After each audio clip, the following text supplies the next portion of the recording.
another big company of Uzbekistan. This is also already got rating, and they are working on Eurobond. Maybe we'll go for IPO of Al Malik copper mining company too. For you and for our investors, for example, some data. By 2023, we are going to introduce IPO of 10 big companies. By 2025, 20 big companies of Uzbekistan. And also, we are moving on privatization of banks. Now, today, we will sign agreement on selling 75% of stake of Ipoteka Bank, state-owned bank. Just a small history how we are going with privatization of this bank. First of all, we established work or cooperation with IFC. IFC is working with us, and IFC is, presenting us to potential investors. And after that, Hungarian OTP Bank come to Uzbekistan, and today we will sign one document, and in maybe, let's say, it's a maximum, in 2 months we will complete the deal. So in banking sector, we are going to on same way, transformation, preparation, and next is privatization. Talking about banking sector, Ryan, sorry, I speak a lot. Now all state-owned banks have independent members of board, 2, 3 people, many of them here. So this is also good for privatization, because we don't need 10 state-owned banks. We don't need. This is about banking sector, and the way what we use for privatization of Ipoteka Bank, we are going to use for privatization of Sanoat Kurulush Bank, Promstroy Bank.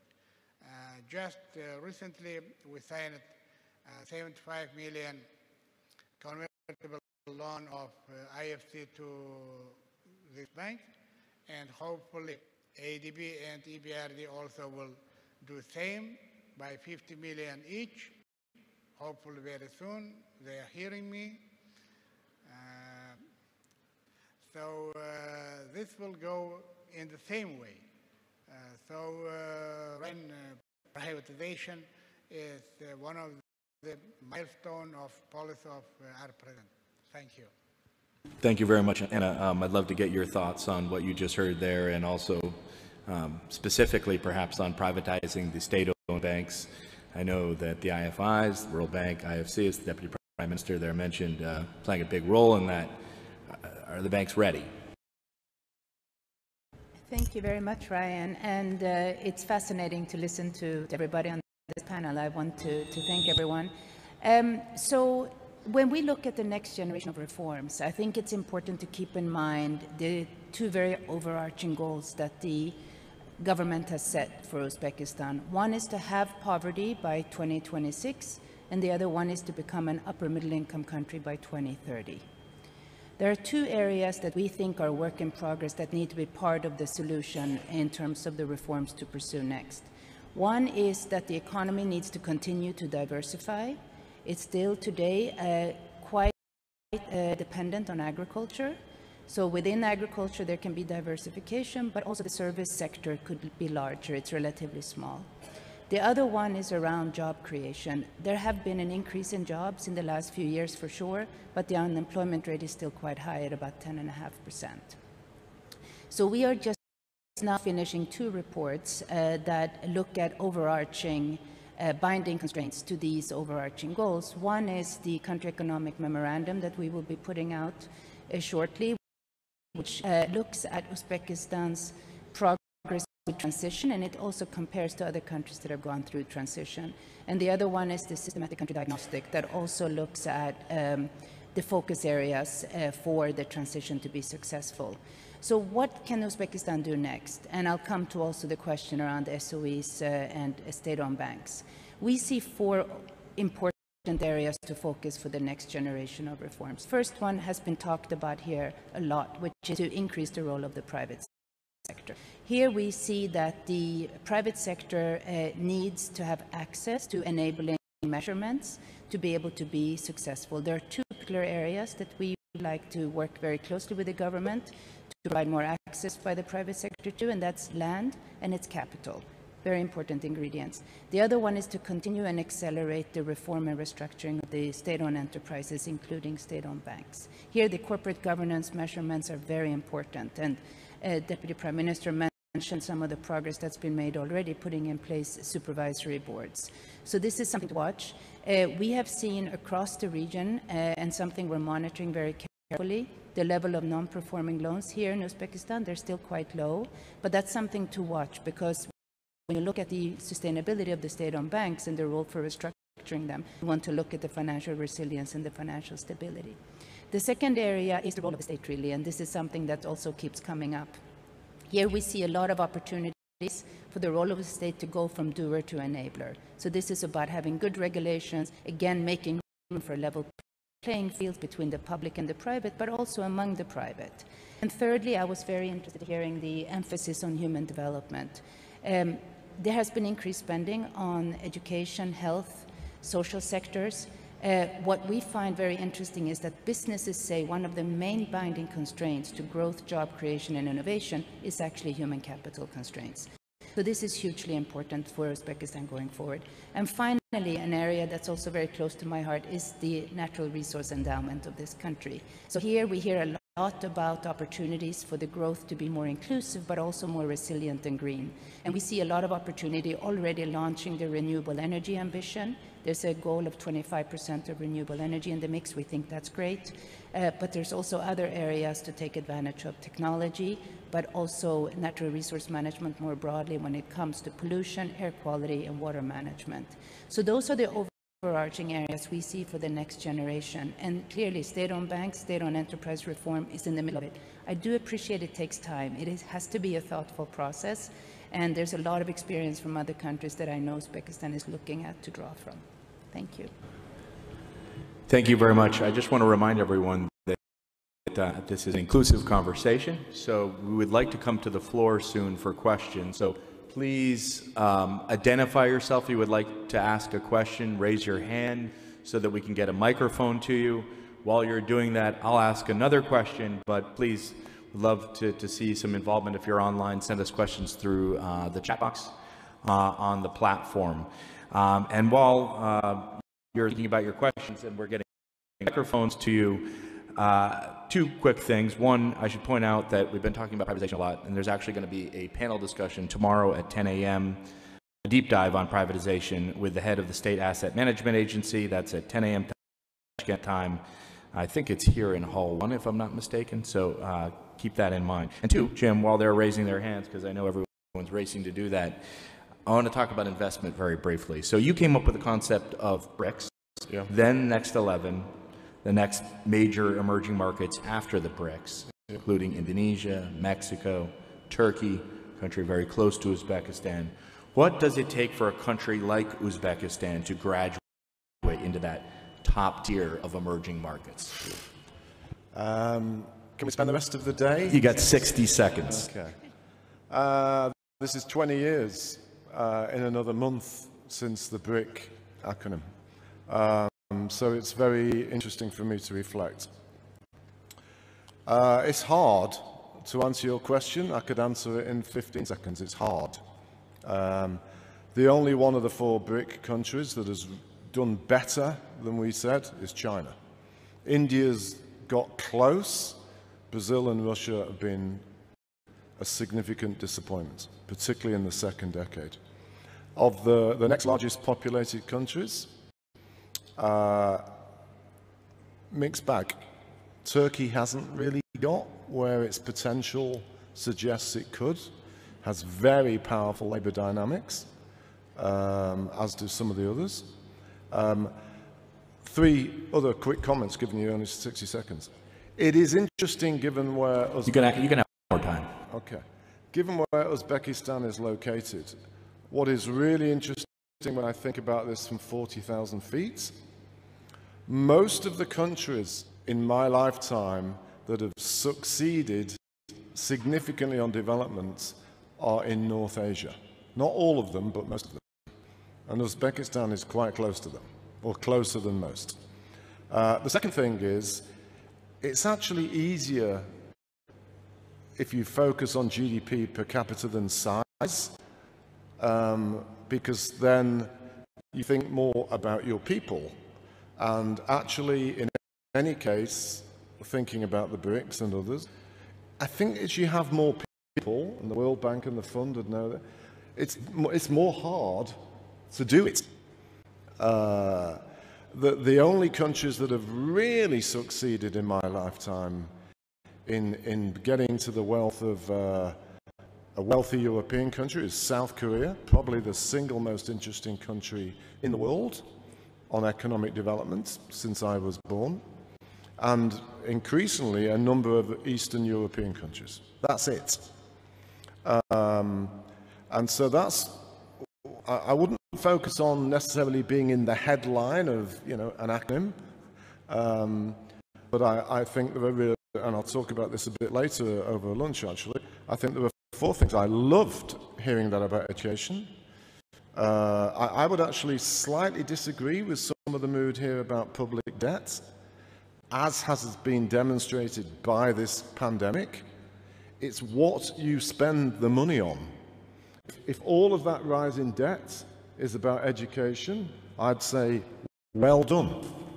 And if it was about health and education, ignore the IMF. Because the IMF is in the process of changing its mind about what is the optimal level of spending in debt. Because this crisis has shown, actually, conventional thinking, as it often is on economics, actually, it's a social science. And this has just demonstrated a lot of that belief. It's kind of, if the UK and the US would have spent more properly on true health preventiveness, guess what? And then the 2 other things, and very quickly, linked to South Korea. Use of technology, not innovating technology, but making sure all your people have got access to use them. And then with it, the strength and the reliability and the credibility of the institutions. That's all. Easy. No pressure. Yeah. No, if I may, should we ignore the IMF? No, I mean, when we think about the public debt and debt sustainability, I mean, debt is still low in Uzbekistan. I mean, the public debt ratio at 40%, I mean, we regularly do a debt sustainability analysis. The risk to debt sustainability in Uzbekistan are very low, not in the least because the government has substantial buffers. There's a very strong central bank with a large amount of foreign exchange reserves, but also mainly because of the sound fiscal policy.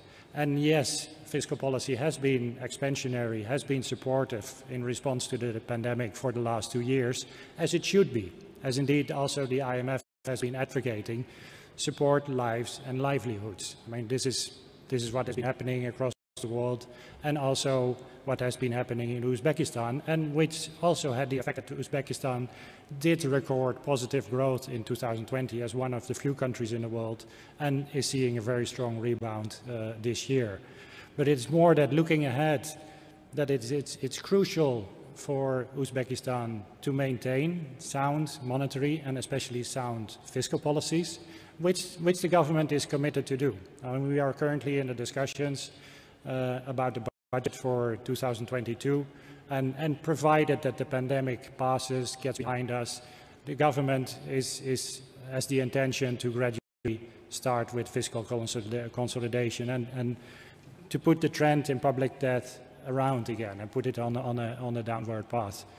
And if you compare Uzbekistan with other emerging economies, and if you look at the success that Uzbekistan has had recently in tapping international financial markets, the interest rates that Uzbekistan has been able to realize are very good, which again is a reflection of the very strong economic fundamentals that Uzbekistan has achieved, has built in these last couple of years when it started with reforms.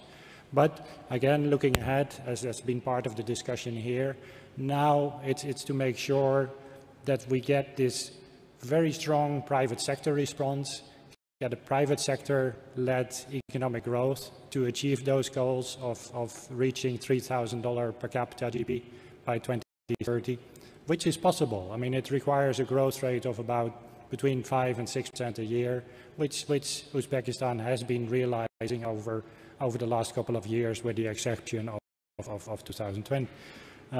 So accelerating these reforms, continuing with the reforms, I mean, that is what now needs to happen.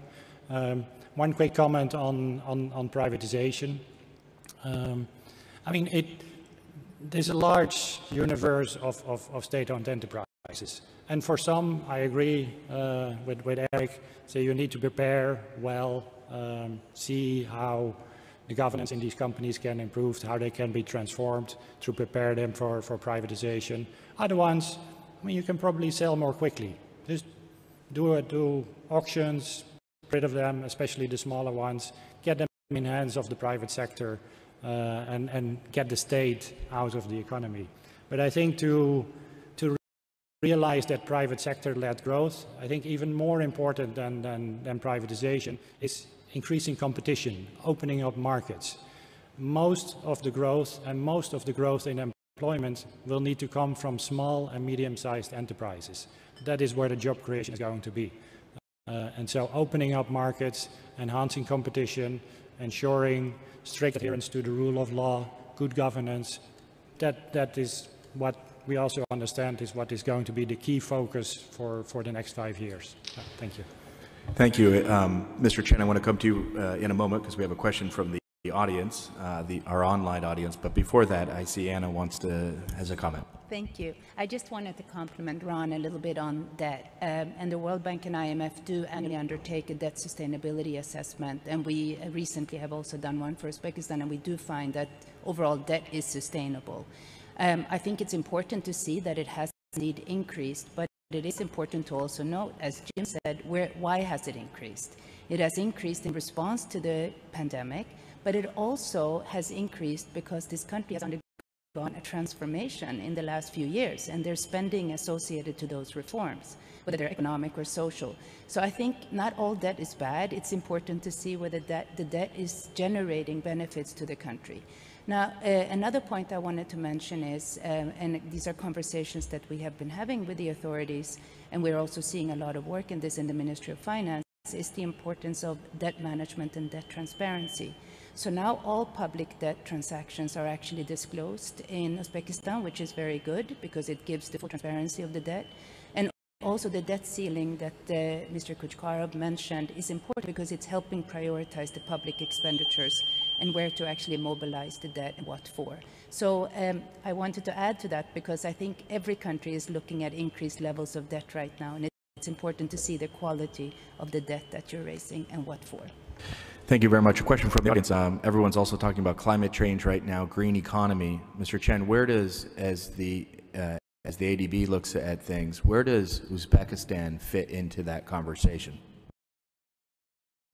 Yeah, thank you.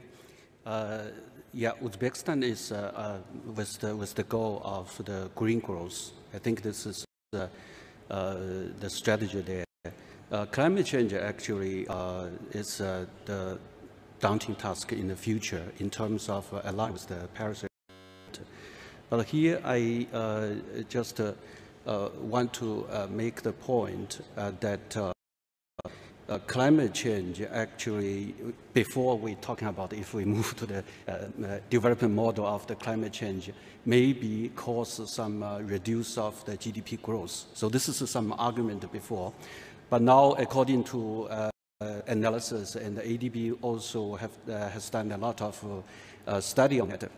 We found that investment in the climate financing, the job generation could be somehow 2.8 or 3 times than you invited in fossil fuel or in those areas. So this is very, very much important, talking about support the green growth.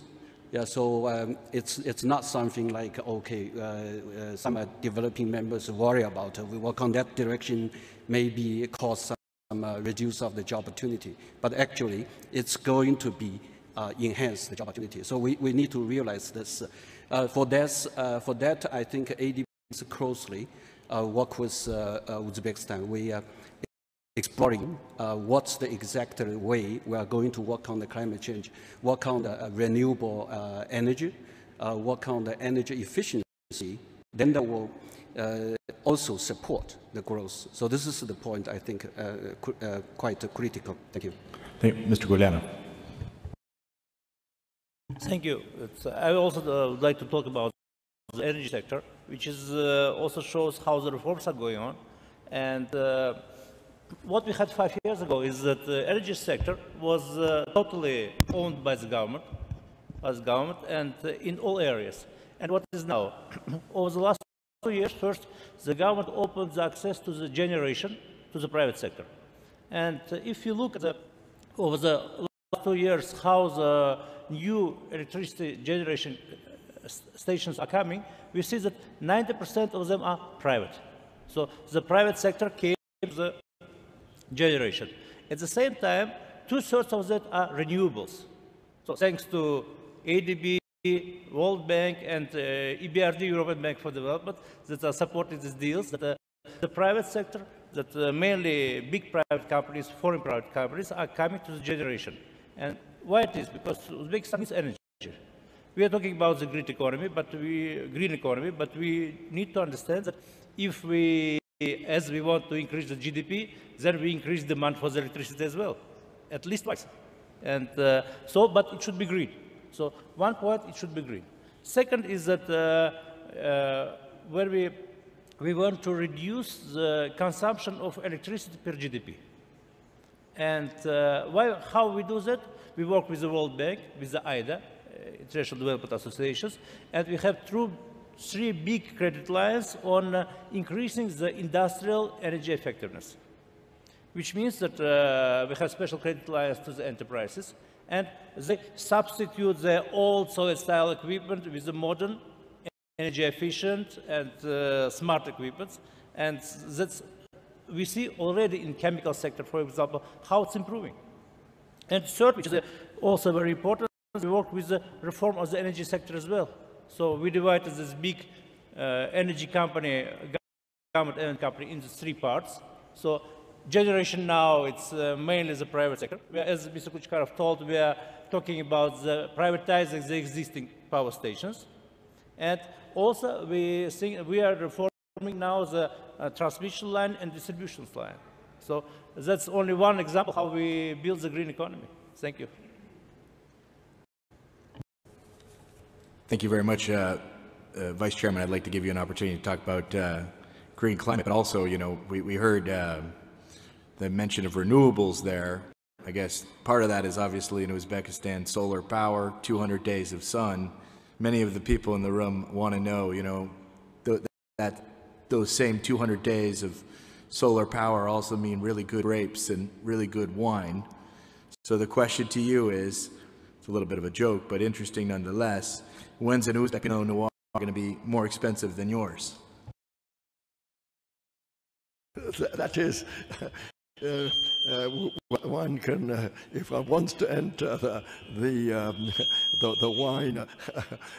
wine area, it's not only climate which is important, it's the type of land which is important. And so we haven't yet, but we probably will, made a survey of all of Uzbekistan, and I'm sure that we'll be able to find a few hectares, a few acres, which actually are perfect for growing growing wine, and then once we found the right land, then we'll have to adapt the type of grapes, in fact, to it, and then make a Pinot Noir, or even better, a Cabernet Sauvignon, which will be highly drinkable. But already I can say that I have drunk quite a few now Uzbek wines, and I am absolutely surprised by their quality, and they are really very, very drinkable. Deputy Prime Minister, what do you say to that? Uzbek wine gets the mark of approval from Rothschild, and he also confessed he'd had several bottles. Nice confession from the Vice Chairman there. In all seriousness, you please respond to that, but I want to turn the corner a little bit and talk about a more serious subject, and the subject of inclusive growth, right? Because it strikes me as pretty extraordinary that this country has identified reducing poverty, improving living standards as a goal, and so publicly proclaimed it.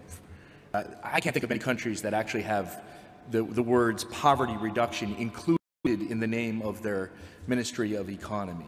So talk to me a little bit about what you want to achieve and where that fits into everything we've been talking here about. Euro bonds, privatization, green climate. Where does this human capital, inclusive growth, fit into this whole economic conversation we're having here? Thank you, Ryan.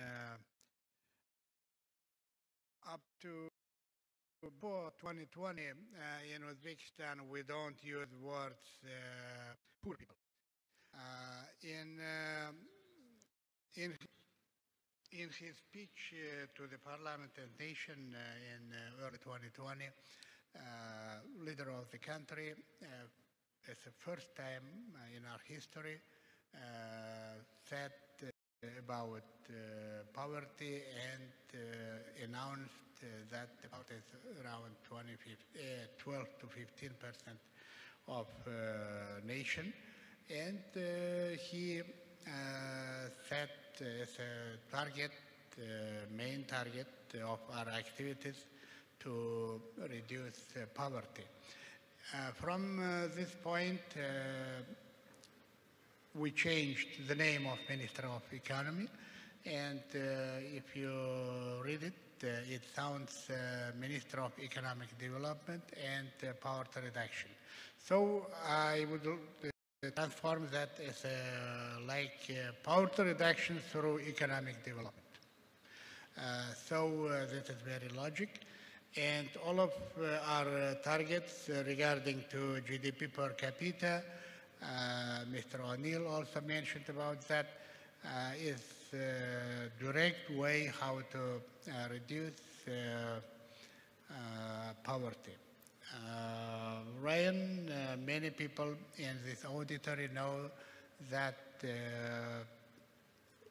Uzbeks are a very young nation, and almost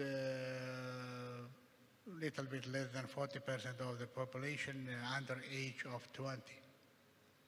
This is a huge potential for demographic dividend. That's why Mr. Gulam also mentioned about activities on education. So our government thinks that one first way to reduce poverty is education. Anna said about skills.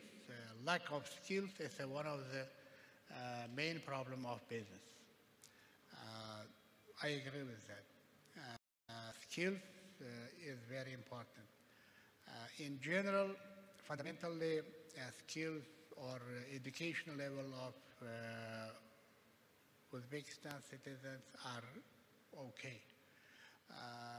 But certain skills, especially for youths and women, are very important. Their improvement of their skills, education, In first years of economic reforms, we try to teach women and youth, usually for very simple professions. In one meeting in Kashkadaria, as I remember, in the meeting, one woman raised hand and said, "Why you are always talking as a main profession for women, sewing, cooking, or not? Why not about computing? Why not about designing?" It was after that we tried to change the approach. So to reduce poverty, first is education, second health, and third is a good business environment. In order to create conditions for every person who has some entrepreneurship skills or motivation, he can do business. From this point, Ryan, for example, in order to accelerate business interests of population, especially in rural area, beginning 2018 to up to this days, we provide around to 8% of households so-called family entrepreneurship loans, microfinancing, just a little bit more than $3,000. So this helped us. It's helping. Maybe not very effective as we wanted, but basically we are satisfied with that. I can give. Let me take my paper. I will give you one statistical data. Number of SMEs grew by around 480,000, or doubled in the last 5 years. So 6-7% of people is working for this company. Here is the chairman of our Chamber of Commerce. He always speaking about that, in where it's increasing, where decreasing. So this,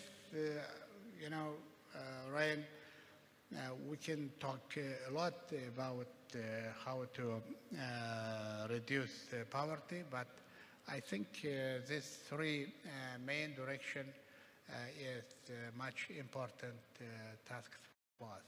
Thank you. Thank you very much. Yes, sir. I think on education, if I can talk from, I would say, the experience actually we've had in France, etc., in the old days and in new days, I think there's one thing in the development of education where one must be extremely active in, is making absolutely sure that you're creating an educational force, that you're creating teachers who really have the energy and the capability of teaching well. And not only of teaching well, but of being very aware that one of their jobs is finding within the people they are teaching those who have got potential. And therefore choosing, and I heard that has been created these presidential schools and presidential universities, but the thing is to be able to find in the whole spectrum of the country, the young people who have really potential, and that the teachers have got to be taught to do that, and that it's one of their jobs to do that. And I think for the future of the country, both of its inclusiveness and approach of that sort is extremely important. Anna, what do you make of the government's ambition? So there's growth and there's inclusive growth. And it is much harder to get inclusive growth than growth. And we know that.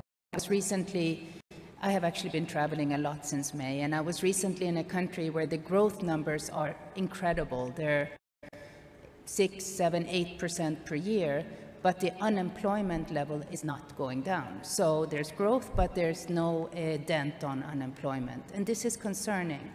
So there's many things that need to be done. Some of them are longer term, some of them are shorter term. In the longer term, the types of structural reforms we have been talking about here is exactly what's needed. Investment in the human development side is very important. This country has so many young people, and that's the engine for growth for the future. So equipping the young people with skills and capabilities is very important. The second thing is to focus on what Ron was saying, the private sector competition, and making sure that there's capital to spur the growth of these smaller enterprises that also create the jobs and do the training. And we have some experience from around the world where matching programs between, let's say, youth employment programs and technology, private sector, the role of entrepreneurship programs, innovation programs can make a big difference. In the shorter term, there needs to be targeted measures. So one experience we have here in Uzbekistan that's been helpful is the Rural Enterprise Program that we have helped finance. And if you look at some of the job creation there, it's been quite astonishing. Big numbers of jobs created, and particularly jobs for women. So I think you have to take a long-term view, and you also have to do some shorter-term measures. There's also some labor programs and social programs that we can do right away to also help public works program and so forth. But inclusive growth is more difficult than growth. We know that, and therefore it needs to really have a much more concerted effort. The other thing, just on GDP per capita, that's also interesting. We see some countries, again, that you think they will have higher GDP per growth than they have. And here one of the issues that we often deal with is lagging regions and disparities within countries. So you can have the one side of the country have much higher GDP per capita than the other side. So then we also have to see what is the role of looking at targeted interventions for lagging regions. And that's something that we also focus very, very much on. Thank you. That last comment of Anna's is rather true in the country where I live, the United Kingdom. But it takes me to the point why I wanted to intervene. It is really superficially, because I'm on my debut here, to see a government that is so vocally focused on inclusive growth and poverty reduction is of the time. Again, in terms of questioning some aspects of the world that I've professionally lived through, actually, as important as private sector driven growth is obviously central, actually, the reason why we have so many social dilemmas in the most advanced democracies is because it has not been inclusive. And with it, and a huge global issue, in my opinion, again, for the fund to think more carefully about, in the context of what is the right level of debt, there has been a dearth of private sector investments in many of the most advanced economies. And if we would have had more state investment that could have resulted in more debt, that was more inclusive, we might not have had the social challenges that so many of these places find today, including my own country. And in that context, I really hope that the President and his team and the policymakers are really, truly serious about inclusive growth and think about privatization in the context of inclusive growth. So we've only got a few. Oh, please, Mr. Chair. Yeah, talking about growth, I'd like to make a couple of points. First of all, echo Mr. Chikarov mentioned about the entrepreneurship. I think that's extremely important. Based on the country experiences, like my country, you know, when the debt is high, public investment, you add more, it's extremely difficult.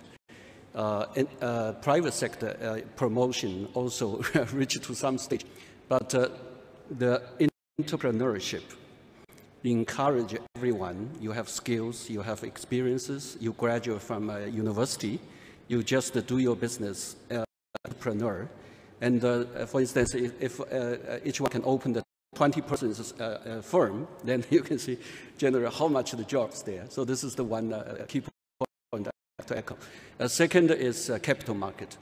Yeah, capital market is extremely important. It's not only like, okay, you just introduce a new way of enterprises can get the financial resources. It's actually also support the governance. So for instance, in China, nowadays 4,000 enterprises listed in the capital market, and more than 1,000, roughly about 30%, comes from the SOEs. Then they just listed in the capital market, and with the standard accounting system, with the good transparency, that's extremely helpful. Yeah. Another point I like to make is digitalization. Asia is the largest area of the B2C, of the wholesale digital things. So huge kind of businesses there. So if you take into consideration of growth, I think this is also somewhere Uzbekistan, you are working on that, maybe further getting enhanced to support the growth. So let me stop here. Thank you. Please, Ron. Yeah, if I may add something to the discussion on inclusive growth, and I think I want to echo what the Deputy Prime Minister was saying. And it needs to come from economic development to also have the inclusive growth of that. And to have inclusive growth, you need jobs most of all. If we look at what is happening at the moment, you see a large number of Uzbeks are actually working abroad, are seeking jobs abroad because there they can find work, good incomes, and for the Uzbek economy it's also positive because they send money back in terms of remittance. But what ultimately you want to achieve is actually that these people who are now going abroad will have job opportunities and attractive job opportunities at home. And again, to improve the business environment and especially to open competition and allowing the development of particularly of small and medium-sized enterprises, that many of these workers who are now working abroad actually think, okay, we're going to go home. I start my own construction company, I start a restaurant, I start a little shop, anything. That is where inclusive growth comes from small and medium enterprises, and that requires this second generation of reforms. Thank you. I'm going to give you the last word because here in Uzbekistan, as I'm sure you know, one of the topics that they hold take quite seriously, arguably even more seriously than many of the economics themes we've been discussing here, is football and Manchester United. Sorry, I have to do this, but it's an open secret that Mr. O'Neill's a huge Man U fan, and once upon a time may have even tried with a group of other investors to purchase Manchester United. At least that was what the rumor mill said. So how blown away were you? How surprised were you by Ronaldo's return to Man U? And does this mean that Man U is going to win the Premier League? So it is extraordinary, and it is more important than anything else, that's for sure. I am truly shocked. I've travelled in many places for a long time. Because I am from Manchester, for anywhere I go where somebody can speak some English, as soon as I would say Manchester, the only place I can often think where there wouldn't be a response of, Manchester United would have been Japan, because even though quite a few people do, the cab drivers never speak to you or can understand English, and so they never say Manchester United. But what was remarkable here is literally anyone that I got into discourse with, all of them that did not know who I don't think who I was, every single person said they were a Manchester United fan. Congratulations, Uzbekistan. The two things I would say slightly, as always, there's two ways of looking at everything. Slightly irritating, however, that's why the current owners of Manchester United desist in ever thinking of not owning them because it's such a huge global following, which is c'est la vie. And with it, we've been doing very well recently. So I am very impressed how loyal this support is as well. It's very impressive. Like my own. The results don't matter. Well, and Uzbekistan's national football team, I should add, is pretty darn good as well. On that note, please join me in thanking our panelists today. I hope you found this discussion interesting, open, and hope that the following discussions will be just as open as this was. And so thank you very much and for listening in, and please join me in thanking our panelists for participating in this conversation.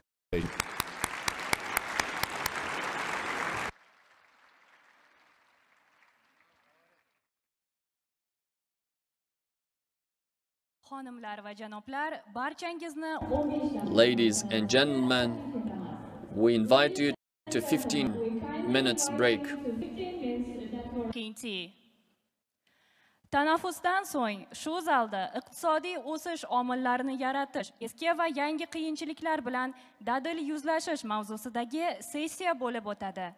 Dear all, we would like to inform you that after the break in this hall, there will be conducted session on topic maintaining macroeconomic stability, impact of COVID on economic reforms. Thank you.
Mazkur sessiyani boshlash uchun so'z navbatini Floor is given to the moderator, Charlotte Khan, please.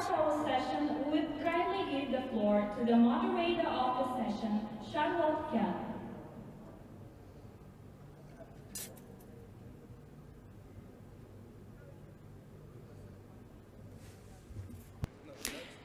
Thank you. So welcome everyone here and online. It's very nice to be here in a room full of people, comforting in fact, full of people ready to get on with business.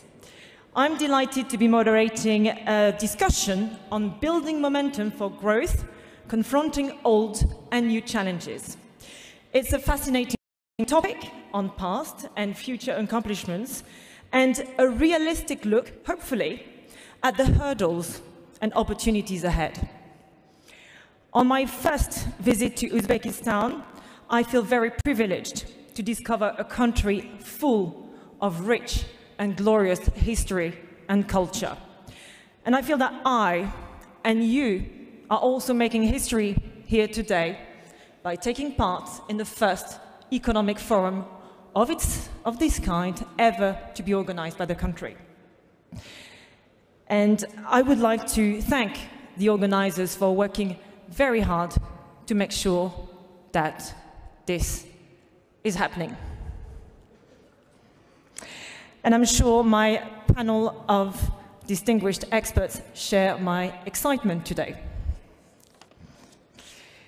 I am joined by Mr. Ilham Norkulov, First Deputy Minister of Economic Development and Poverty Reduction. And the word poverty matters. We'll talk about it later on during this discussion.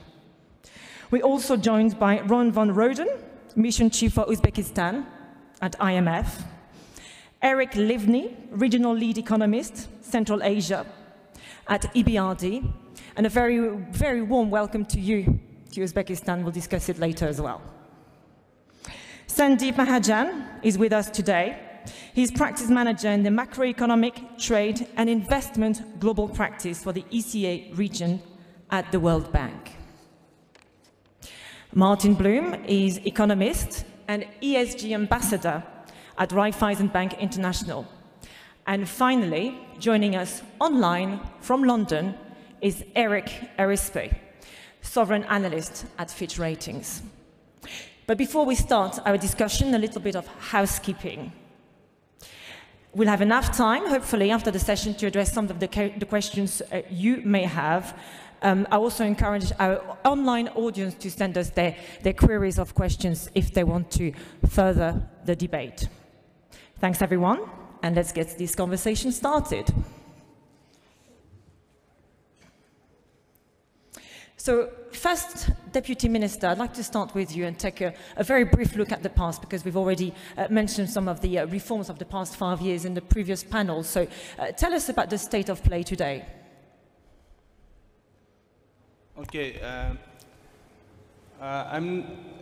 basically we have touched upon the main reforms and the key results in the first stage, and I'm not going to stop on that reforms. So what we can do is that we can basically name this reform as an area of removing the distortions in the economy that were accumulated by years and years.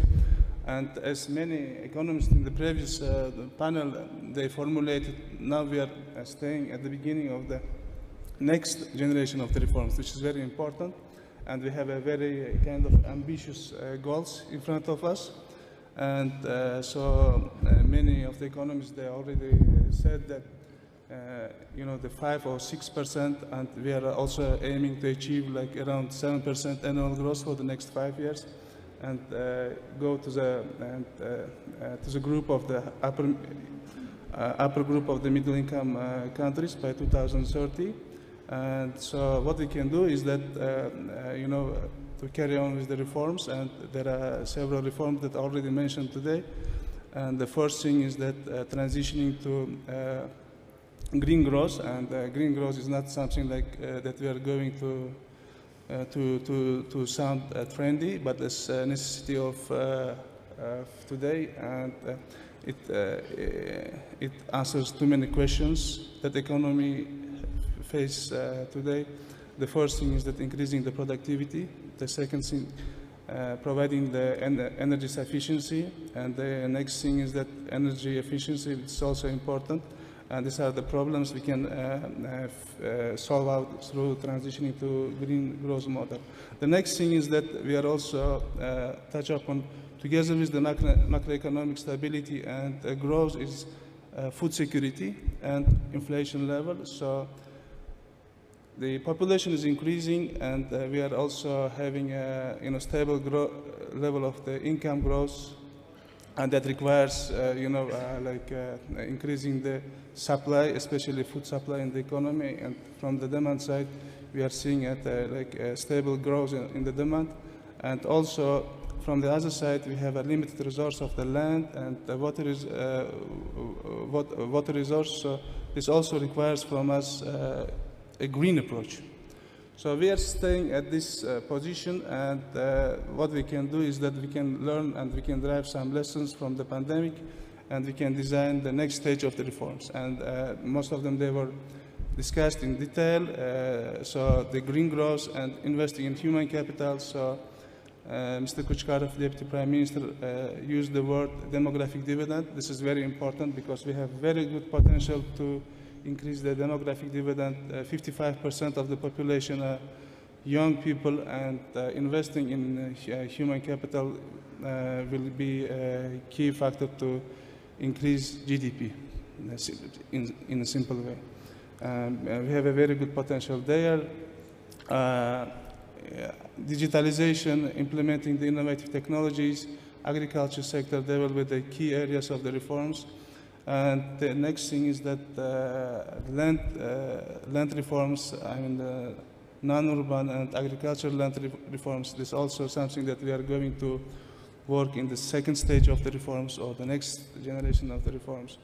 We can name several this kind of reforms, but they sound good, but when you go deep inside, it requires a lot of knowledge, a lot of work, and here, partnership makes the importance. And so if we look behind, from the beginning of the reforms, as it was mentioned by Deputy Prime Minister, we started to work closely with international partners. That was very important, not only attracting the financial resource, but also importing the best knowledge.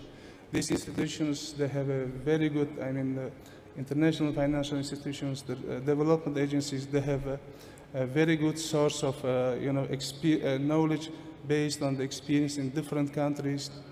So implementing them in the case of Uzbekistan is very important. So we will be relying on this in the next generation of the reforms. So I will stop here, and I can talk too much on these reforms, so maybe I'll come back to them later on. Thank you. Absolutely. Sandeep, what are your thoughts on the current state of play here in Uzbekistan? Do you feel that the first round of reforms delivered the foundation required to move on to the next stage? Thank you, Charlotte. First of all, let me say what a pleasure it is for me to be back in Uzbekistan. My first trip since the onset of COVID, and really great to be back and to see that Uzbekistan hasn't missed a beat despite the pressures of COVID and everything else. Great to be with this esteemed panel and to be part of this discussion. I think the Deputy Minister framed the issues very nicely. The way I see it, Uzbekistan is obviously off to a fantastic start. Really strong, motivated reforms with good results. And we had a good discussion on the panel in the morning on that. And I would give all credit to Uzbekistan for doing it. When I look at countries across the world, it's difficult to identify another country which is moving forward with the ambition that one sees in Uzbekistan. So it's really to be applauded and to be supported. So I think the question is where from going forward, and how do you go forward, and where from now, right? And there I would take at face value the goals that the country has set for itself, which are extremely ambitious. Uzbekistan wants to become an upper middle income country by 2030. That would translate into annual growth of more than 10%. It's a very ambitious target. Not only has does growth have to be that high? As was discussed in the panel earlier, it has to be more job creating, it has to be more inclusive, it has to be greener. So it's a tall order. And I think what that means is it can be done, but the ambition of reforms has to be that much more commensurate with these objectives. And we can come back and we can discuss what that entails. But it's exciting to be part of this journey and to be supporting the government in this endeavor. Thank you. Ron, since we promised to take a very realistic look at things here, Uzbekistan has obviously done very well so far, but there are a few things to watch out for, some vulnerabilities, and one of them is debt. Can you tell us more about this? Yeah, I mean, we talked a little bit about that also on the previous panel. And let me say first and foremost, I mean, yes, debt has been increasing, but I mean, the overall stock is still relatively low. It's more an issue of where do we go from here? And indeed, and of course, we had the impact of the pandemic with a more expansionary fiscal policy during the last 2 years, which also resulted in larger budget deficits, more debt creation. But also, if we look at some of the large projects, that on the one hand they are necessary, but on the other hand they are also financed by attracting more foreign debt in the country. Like I say, at the moment the stock of debt is still relatively low, but if you factor in what I mentioned earlier, also what the state-owned banks are doing, how they are attracting financing from abroad, state-owned enterprises have also gone in that direction. We also see an increase in public-private partnerships, PPPs, which is kind of a mix between debt and investment. It's not entirely government, it's not entirely private, so it's a move in the right direction. But what needs to happen from here, what I mentioned earlier, is to actually get more private development, private sector-led growth in the economy. If I may paint it as a kind of a different picture, and because at the IMF we don't only look at the macro numbers, growth, inflation, debt, but our job is primarily looking at the external accounts, the balance of payments. If you look at the balance of payments of Uzbekistan for the last couple of years, you see a very large trade deficit. The country is importing much more than it exports, and exports are mainly, I think Anna mentioned that earlier, is mainly gold, copper, cotton, wheat, I mean, so basically commodities, not so much produced goods and everything, but it has a trade deficit of about 15% of GDP.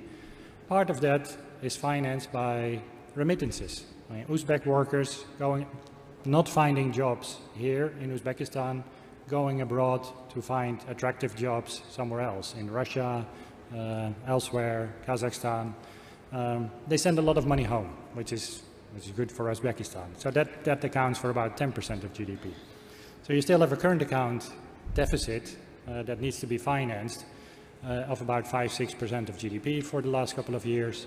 And if you look at how that is financed, again, it's mainly the story that this has been mainly financed by attracting debt, both by SOEs, state-owned banks, by the government.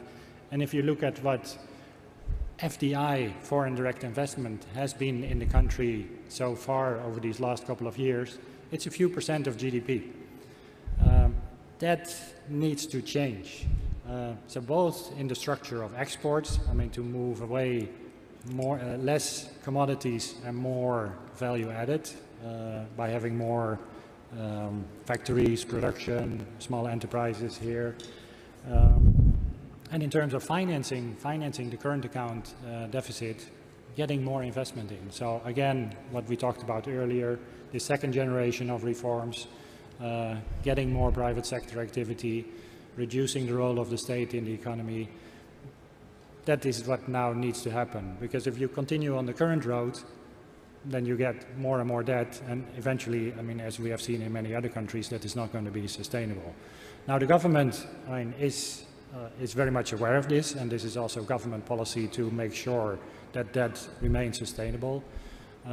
As I said, fiscal policy has been expansionary, has been accommodative in these last few years because of the pandemic, the need to save lives and livelihoods. Now, as the pandemic hopefully will get behind us, the government is committed to reduce the budget deficits and so turn that trend in public debt around, put it on a downward path. Also strengthening the institutional framework. The government wants to adapt a public debt law that sets a hard ceiling on public debt of 60% of GDP, but it's not supposed to go over that. Plus also safety mechanism in that draft law that if you approach that ceiling, you already need to start taking action by tightening your fiscal policies. But I think, again, and at risk of repeating myself, the main thing is get private sector development. Let me, yeah. A few minutes ago, I saw the face of Eric Arispe appear on the screen, and I'd like to join him in London, if possible, right now. Hello, Eric. Nice to see you virtually. Could you follow up on what Ron said, and maybe tell us what's on your radar currently at Fitch Ratings? Thank you very much, and good morning, good afternoon to all who are joining this event. And we want to thank the Uzbek authorities and international partners for putting together this opportunity to exchange views and share our views on the Uzbek economy. Just a little bit of background in terms of ratings. Uzbekistan rating is currently BB- with a stable outlook. Just for the sake of reference, that's the same level that we have for economies such as South Africa, Brazil, and Turkey. And the rating has remained at this level with a stable outlook since we first assigned 3 years ago, or a little bit less than 3 years ago in December 2018. A lot has happened since then, not only in terms of the very dramatic and structural transformations that we see in Uzbekistan, but also the COVID pandemic shock. So in that case, the challenge for policymakers has been to maintain the credit strengths that we highlight in Uzbekistan, meaning a very strong public sector balance in terms of low debt as well as high assets, to maintain the relatively high level of growth compared to other countries in the same rating category, as at the same time addressing the vulnerabilities or relative weaknesses that Uzbekistan has compared to peers, and those are mostly in terms of the structural factors, such as governance indicators that are weaker than peers, as well as low GDP per capita. I think that one of the goals is always from other countries to see how fast can I move in terms of ratings, when can I get to investment grade and get that what is called a graduation into IG category. Just to provide a time frame, not comparable times, different circumstances, different countries, but for instance, for Indonesia, it was a process that took about 6 years from a rating level similar to Uzbekistan going into the rating level of the BBB-, which is investment grade. Philippines was a slightly longer road, it's about 10 years. So it is important to say that it's not an immediate process, depends on the circumstances and the progress, and in the case of Uzbekistan, to what extent these structural weaknesses can be addressed. Now, also important to keep in mind that once you get investment grade, does not mean that you stay investment grade forever. And in fact, when I mentioned some of the peers that Uzbekistan has, those are what we call fallen angels, right? Countries that were investment grade, especially boosted by the commodity cycle, that due to idiosyncratic factors, but also overall weakening in public finances, political risk, weak institutions have gone down not only below investment grade, but actually 3 notches below investment grade. So this is important to keep in mind. I think that the government is aware, of the importance of sustainable improvement in terms of indicators and indices for Uzbekistan that actually reflect reality, and they have the unit that tracks this, and that's important work in trying to make sure that these don't only represent goals or targets, but actually are reflecting some improvements in the ground. Finally, just want to give a quick word also on debt. Not in favor of debt, but regarding the importance of debt still in the world we live in. I think that for Uzbekistan credit profile, when we look at it, debt is relatively low, that's correct, close to 40% of GDP. That's about 20 percentage points below the BB median. That's the level of comparable peers. Nevertheless, we also have to look at the composition of debt in terms of currency.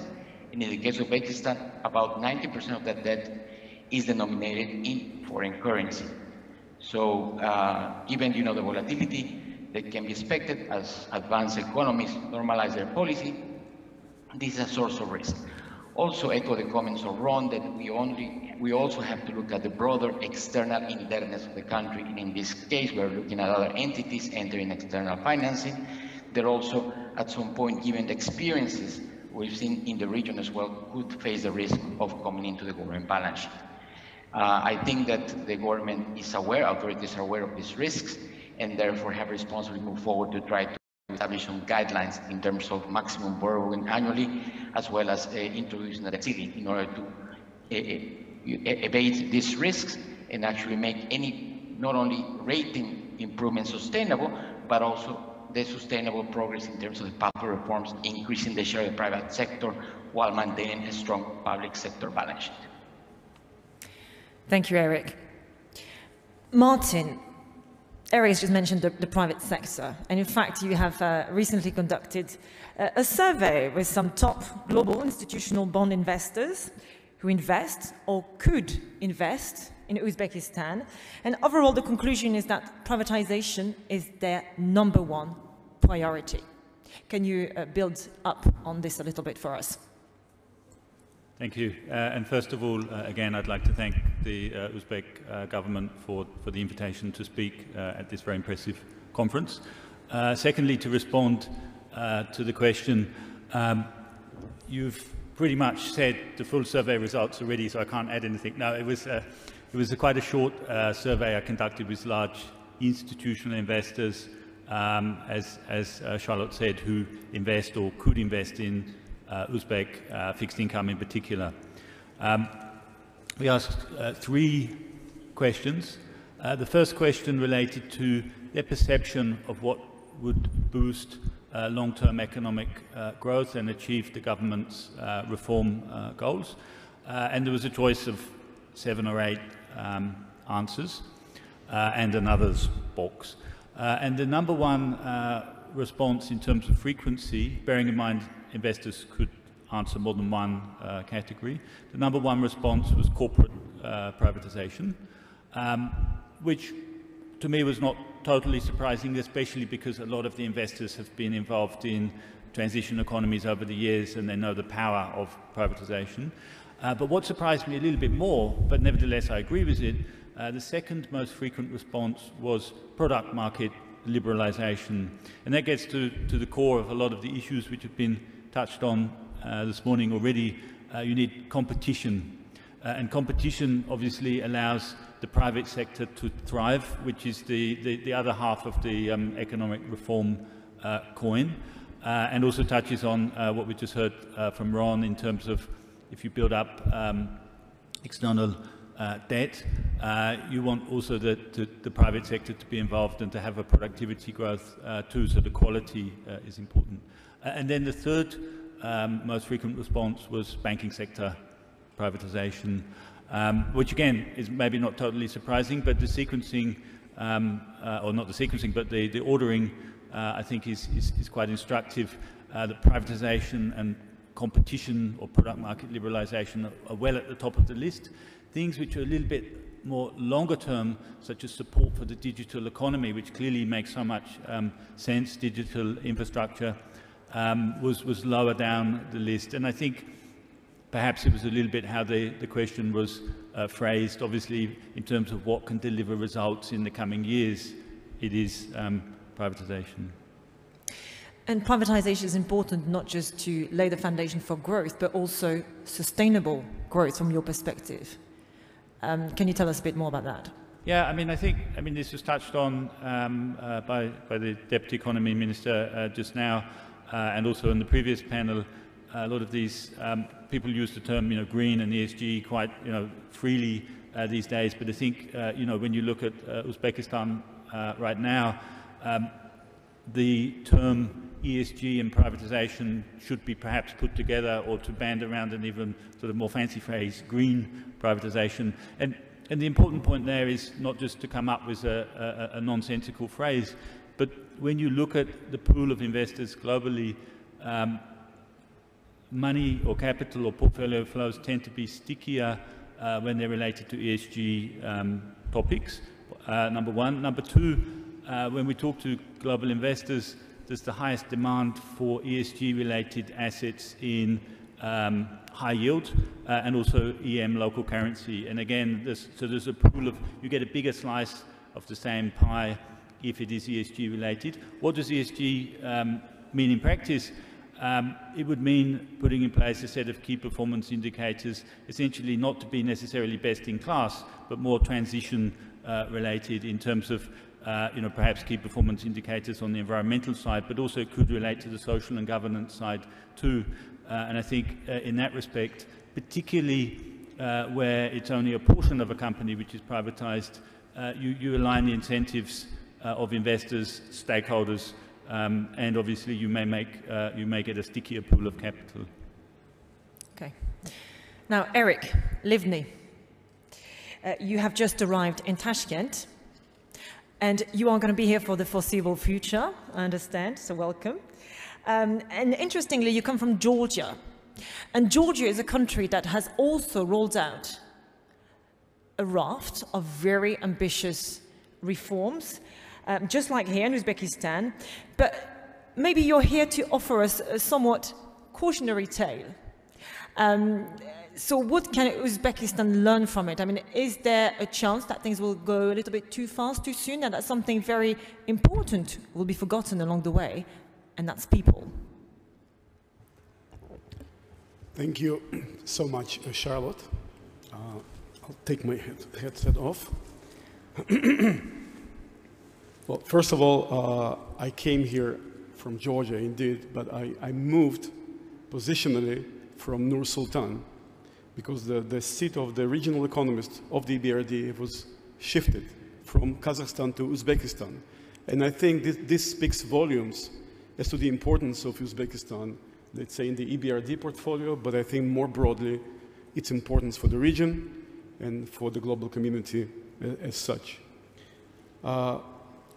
Coming back to your question, a friend of mine, a wise person, somebody I respect, once asked me in a bar, what makes countries successful? And you start thinking about people, smart people, you start thinking about maybe the natural resource endowment, but his answer was different, and it sort of surprised me. It's organization. He said successful nations are nations that are better organized. And I think when I first visited Uzbekistan, and that was a long time ago, that was 2010, and I traveled around a little bit. I walked into the neighborhoods in Tashkent, in Samarkand, and one thing that struck me is how clean it is, how well organized the communities are, even when you stray from the high roads, from the high streets and from the main roads. And I asked my driver, people around me, what explains the fact that Uzbekistan is able, despite low GDP per capita levels, is able to maintain the quality of communal life, and cleanliness is just one aspect of it, at such a high level. And the answer was that Uzbekistan managed to sustain its social structure, the mahalla, the almost tribal structure, and it survived not only in the villages, which would be less surprising, it survived in the cities. Now, this structure, in some sense, is a cornerstone for many things that Uzbekistan does and could do in the future, because people alone can achieve much less than what they can do together. This togetherness factor and having an organization is a major variable. Now, I want to reflect on something that, on the examples that we heard from the previous speakers of countries that made a successful transformation in terms of GDP per capita, but also other measures. So Jim O'Neill spoke about South Korea as being the outstanding example. of a successful transformation and spectacular growth. I want to put another country on the agenda here, and this country is Vietnam. And I want to connect the idea of people and Vietnam and bring it to Uzbekistan in the following way. You know, there are all kinds of ways to measure a success of educational achievement. One of them, you can look at achievement in international educational sort of science and other fields. And one test that does it well is called PISA. It's an international assessment system created by the OECD, has been maintained for many years, and typically what you find is that GDP per capita and performance in this particular measure of educational achievement is extremely well correlated. So the richer the nation, the more GDP per capita, the better educational achievement, except Vietnam.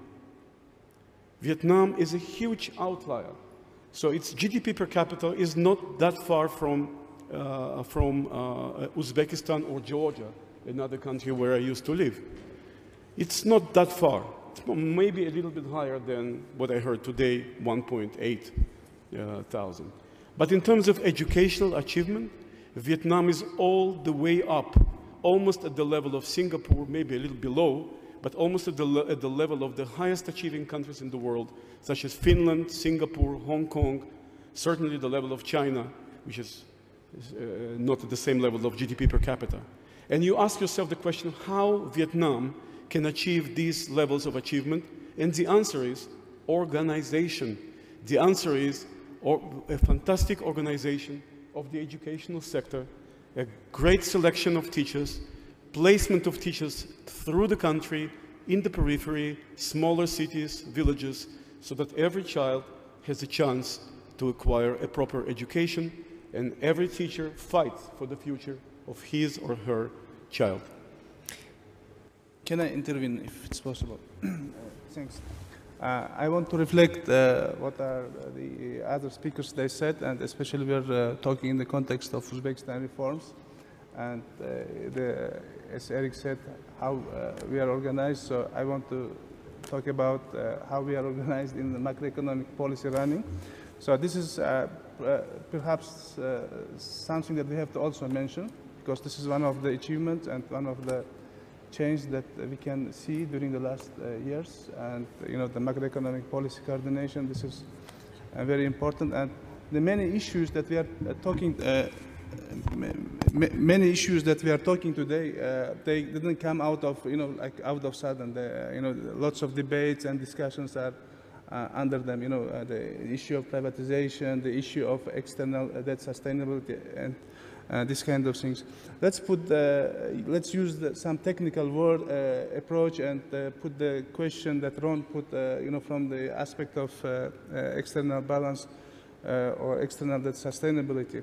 So we are several times today said that we are going to achieve 2,800 per capita GDP by 2026. And this means that we are going to achieve like more than 100 billion. So it's about 600 today, and it's more than 100.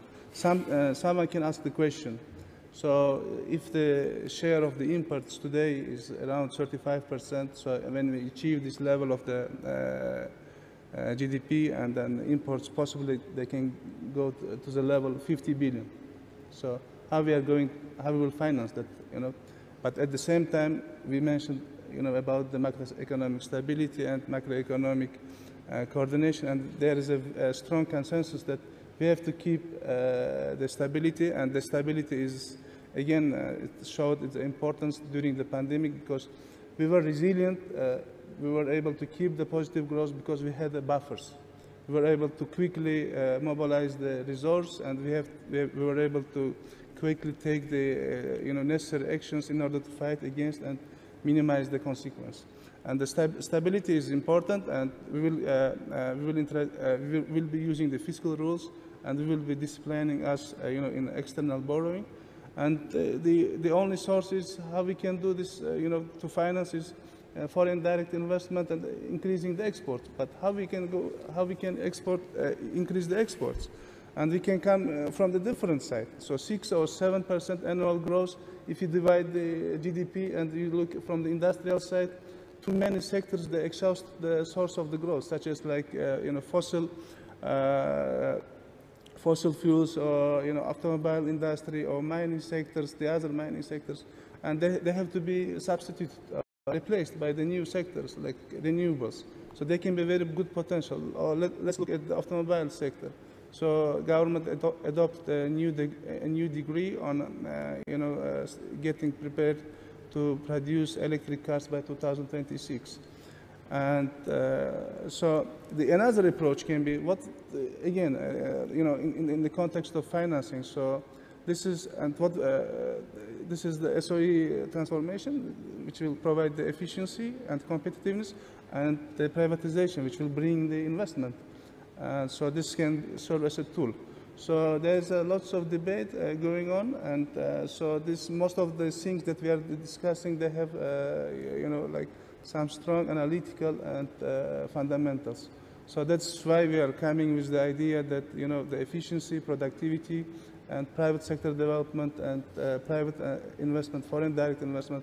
It's not only the financing. Again, it's about importing the technologies, new approach, and which will require, a very good quality labor force, improvement of the labor market, and we can approach also the poverty reduction issue not only from the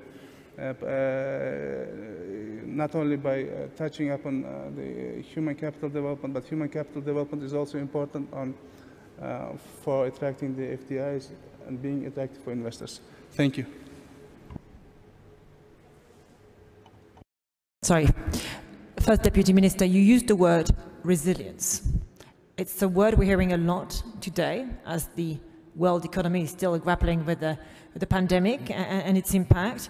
And in fact, I had a conversation with you, Martin, yesterday about the key difference between two buzzwords, sustainability and resilience. So can you offer your definition and maybe offer some clues as to how Uzbekistan can carry on building this resilient economy? Because there's one fact we haven't highlighted yet, is the fact that your economy has performed well despite the pandemic. In fact, it displayed growth when so many, of course, didn't. Thank you. I'll try to say similar to what I said yesterday, hopefully. I mean, the key point, of course, is that sustainability and resilience are two sides of the same coin. And to have sustainable growth, if we look at the last 30, 40 years of history, particularly in the transition economies in the last 30 years, resilience helps build sustainable growth because it significantly reduces the probability of having negative years of growth. Resilience in that context, I would define it as having the ability to buffer the economy and the citizens within it in times of global shocks, whether they're financial shocks or commodity price shocks. And I think particularly in the case of Uzbekistan, if you look at classic indicators of resilience, such as FX reserves in relation to various metrics, they are in many cases off of the scale, which is obviously an important starting point. But it's not just that. And from a longer-term perspective, when I talk to emerging European and emerging market investors, the type of thing they're focused on is not so much necessarily not only the level of debt or the level of FX reserves, but also more flow-based structures related to fiscal rules, not only fiscal rules related to the level of debt, but perhaps fiscal rules related to windfall tax revenues and that type of thing, whereby the fiscal policy more clearly has an automatic stabilizer role in the longer term. And that's a key area of focus, which I think would also help the sustainability of growth in the longer term. Thank you, Martin. Now, just before we started this discussion, we actually sent a couple of online questions. One is about the place, the platform where you can watch our fascinating discussions, during the summit. They will be available online for posterity on the platform of the forum, okay? And another question, an interesting question as the country transitions to a market economy is how you will transition to a knowledge economy. How will you make sure that Uzbekistan embraces the digital economy? And what efforts are you making in that sense? For you. Okay. I will be answering this question in the following way. Investing in the knowledge is important, and I already mentioned about the huge potential, demographic potential, and putting it in a technical way, the contribution of the population for GDP is very small, and we can only increase it by investing in human capital, and digitalization is very important, and digitalizing every sector of the economy will give a very high value added, and we already started to implement several programs like teaching and educating the people. And also the Deputy Minister, he mentioned about, we have to switch towards, from the basic skills training to more like up-to-date,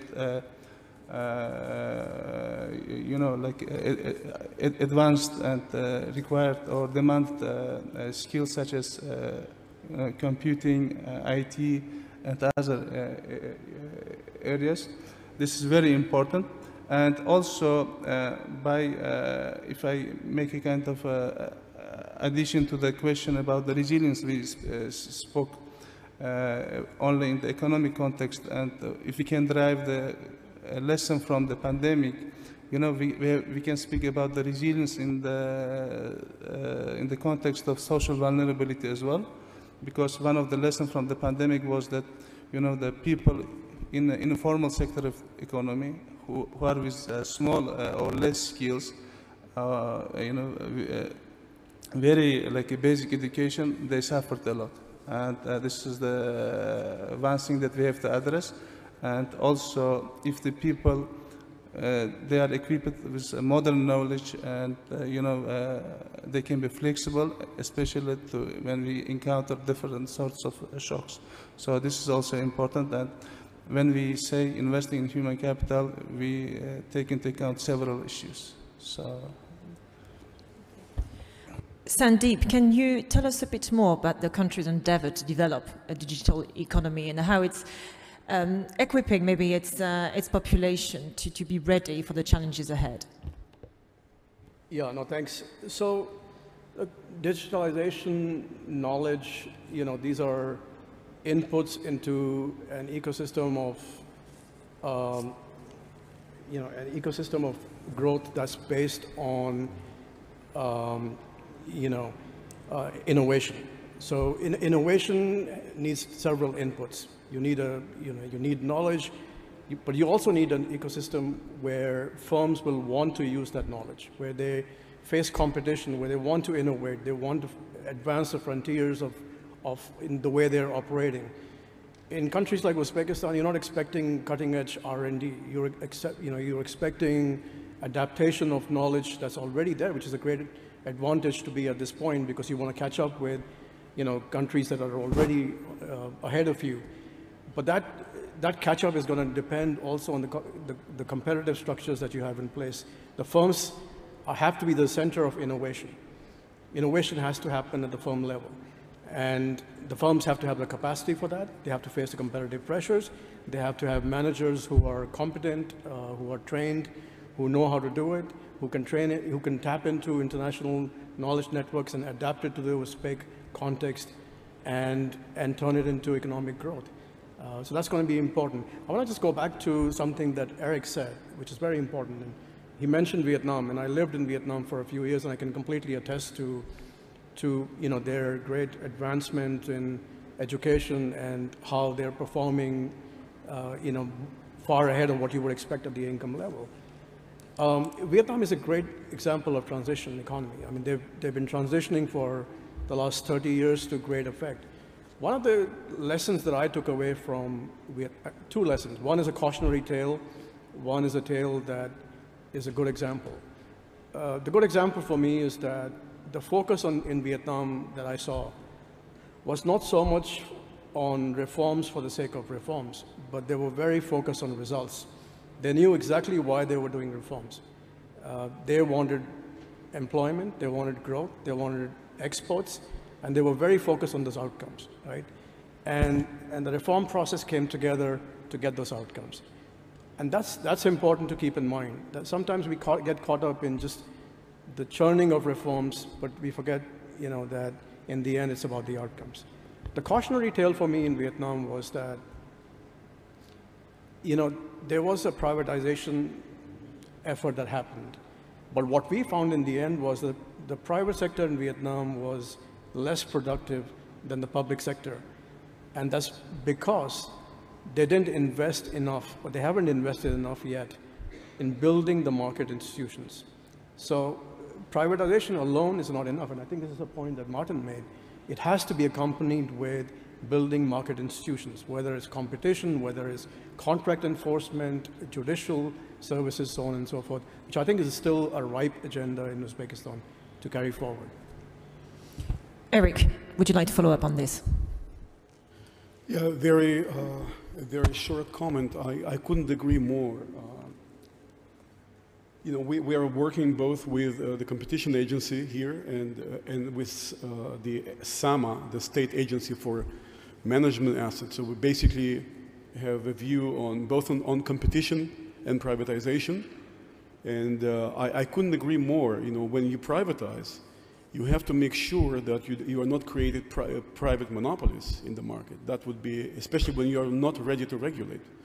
So you have to very cautiously proceed. You know, some of these monopolies can be in super sensitive sectors, such as chemicals for production of, you know, for agriculture production and so on and so forth. That could be dangerous.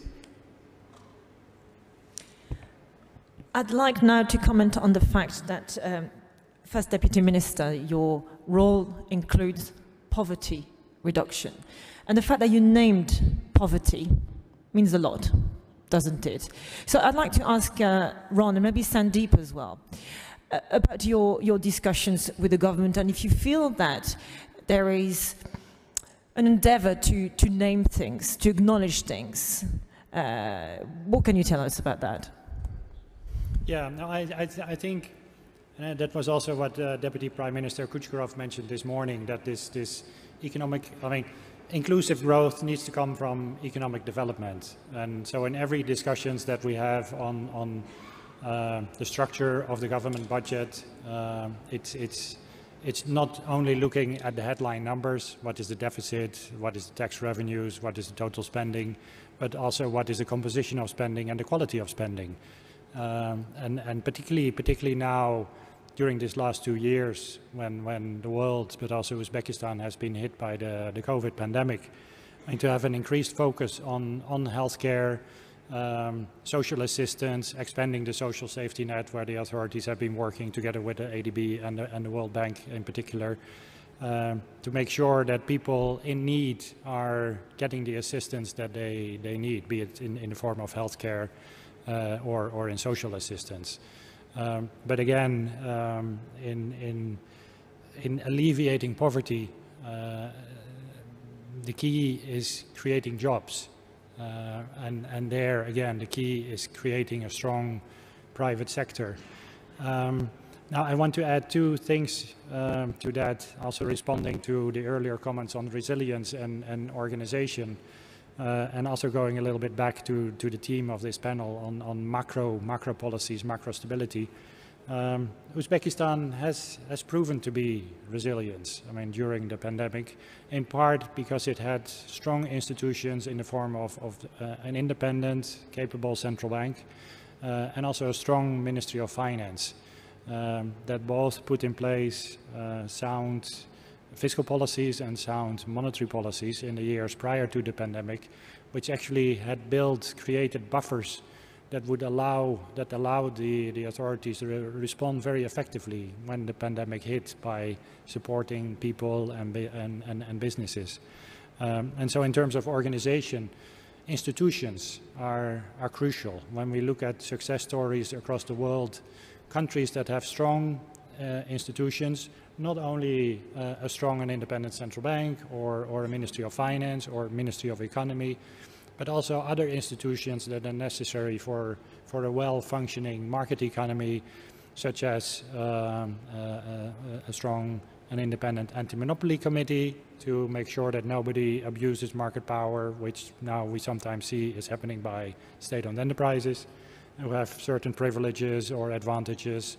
An independent energy regulator will become important as the energy sector is going to be transformed. I mean, who sets the tariffs? What are the tariffs going to be?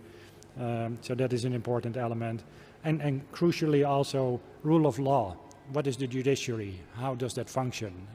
What are the avenues for conflict resolution? And how efficient and how fair and honest and quick is that? So having strong institutions, we see that across the world. I mean, the better the institutions, the better the institutional framework, legal framework, the better it is. And the last comment I want to make there is an element of that too, is predictability. Don't make too many frequent changes by decisions. Okay, now we're going to do this, and now all of a sudden, now we're going to do this. Have stability, have a clear path where you want to go, how you set up those institutions, strengthen them, then go that road. Don't change too frequently. Thank you, Ron. I'd like to join Eric from Fitch Ratings in London again, if possible. Thank you. Eric, Ron just mentioned predictability, and it's obviously very, very important for what you do. So tell us more about that. And tell us as well about the transition risk and the balancing act the country is currently facing. You know, obviously implementing this transition, but not too fast, like I mentioned earlier, and not, you know, in a steady way. Sure, thank you, Charlotte. When we're looking forward, and of course of interest is what factors are we monitoring or following in order to address or look into a positive rating action for Uzbekistan that may reflect many of the developments that have been discussed this morning. Growth is an obvious one, of course, and not because Uzbekistan's growth record is already not stronger than what we see in other BB rated countries, but because of GDP per capita. And yes, we have discussed this 1,800 level currently, dollars per capita income. But if we look at comparable countries in BB median, that's about 5,000. And even if we look at B-rated countries, that's countries rated lower than Uzbekistan, we see a level of about 3,000. Some catch up to do there in terms of GDP per capita. But what is important is actually the sustainability of this growth without creating imbalances, right? I mean, without increasing inflation, leading to a widening of current account deficits, because the adjustments in the end tend to be in countries that have a flexible exchange rate like Uzbekistan through the exchange rate depreciation, which could erase some of the progress made by previous years of high growth. So sustainability is important. And here I echo Ron's comments regarding the importance of building economic institutions, both in terms of the central bank having a policy framework as such as they have in terms of inflation targeting, an objective and a mandate to reduce inflation, and also introducing a fiscal rule that increases the predictability of fiscal policy over the medium term. The second factor, of course, in terms of growth is private sector, and for us it's important because until now, also mentioned before, it has been the public sector, the sovereign pushing the growth momentum, the reforms necessary, and we need the private sector to kick in. And this is important in order for the sovereign again to maintain its very strong balance sheet, both in terms of assets and liabilities, but also for growth to become more inclusive, which is very important as well for it to be sustainable. Institutions, that's a second factor that we look at. And when we look at it and try to assess the relative to other countries, is the World Bank governance indicators. So these do not only provide a good assessment of the views of the people and economic actors in the country, but also progress in these indicators or the expectation of progress. The public economic actors actually believing and buying into the story of reform, improved rule of law, business environment is going to lead to increased investment as an early indicator. So that is very favorable. But also reforms themselves require institution. And I think this is also important to note. Reforms are not a goal, getting to a certain economic or governmental structure. Reforms need to develop institutions to be self-sustainable and broaden the initiative just beyond the current economic team or the presidential office, to try to encompass institutions, structures that can sustain them over the long term as well. In that sense, my personal opinion, there's encouraging signs, right? In the institutions where we interact. What is always surprising is to see the level, high quality level and age of public servants taking positions and roles.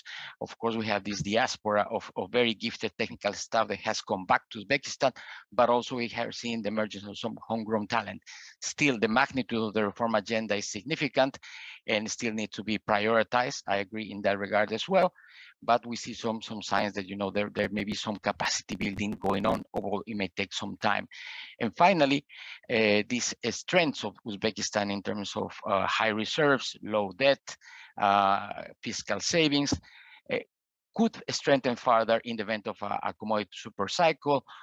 But I think this is more unlikely. I mean, I think the focus for us maybe is on preserving the relative strength, especially given the challenges that the country has, right, in terms of trying to address education, infrastructure gaps, and other social spending needs, while at the same time balancing that while maintaining this strong fiscal and external accounts. So I think that these factors are looking at a trajectory that reforms can help, but it has to be both at the macro, institutional, and also private sector development level.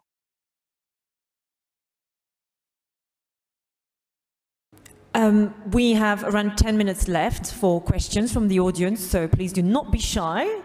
Stand up and feel free to ask our panelists any questions you may have. Any takers? Okay, in this case, I will ask our panel some final thoughts maybe. And I'll start with you, Ron. What would you say is the key ingredient to ensure that the transition happens smoothly and just happens? I think the key is to have a plan. Have a plan, be prepared, know what to do. A key condition also, I mean, from our perspective, from the IMF and how we see global economies developing, macro stability is a key condition. It's a sine qua non. Without macro stability, you don't have the resilience, you won't get sustainable growth. And the other element is continue with reforms. There's no other way to it. Eric. If I may, I will continue on the same topic. I think for the reforms to continue, one aspect of resilience that has to be borne in mind is the political sustainability. And I think Uzbekistan is doing a fine job. But to answer the question of political sustainability, you have to look at sectors in the economy where most of the jobs are concentrated. And we're talking about SMEs, we're talking about small businesses, we're talking about individual entrepreneurs. A lot of them are women. And we're talking necessarily about agriculture. Now, it's okay to focus, and the government has the capacity to focus on the largest bits of the economy, the Coca-Colas and the Navoi and the so on and so forth. But the political sustainability will very much depend on how successful you are in bringing productivity improvements to those large employing sectors, agriculture and SMEs. And I would argue that to achieve good results, it's also about organization. It's about organizing small farms. It's about organizing small producers in associations so that they can access larger markets, external markets. They can get better access to finance. Alone, they're not bankable. They cannot reach a faraway market. Together, there is a chance.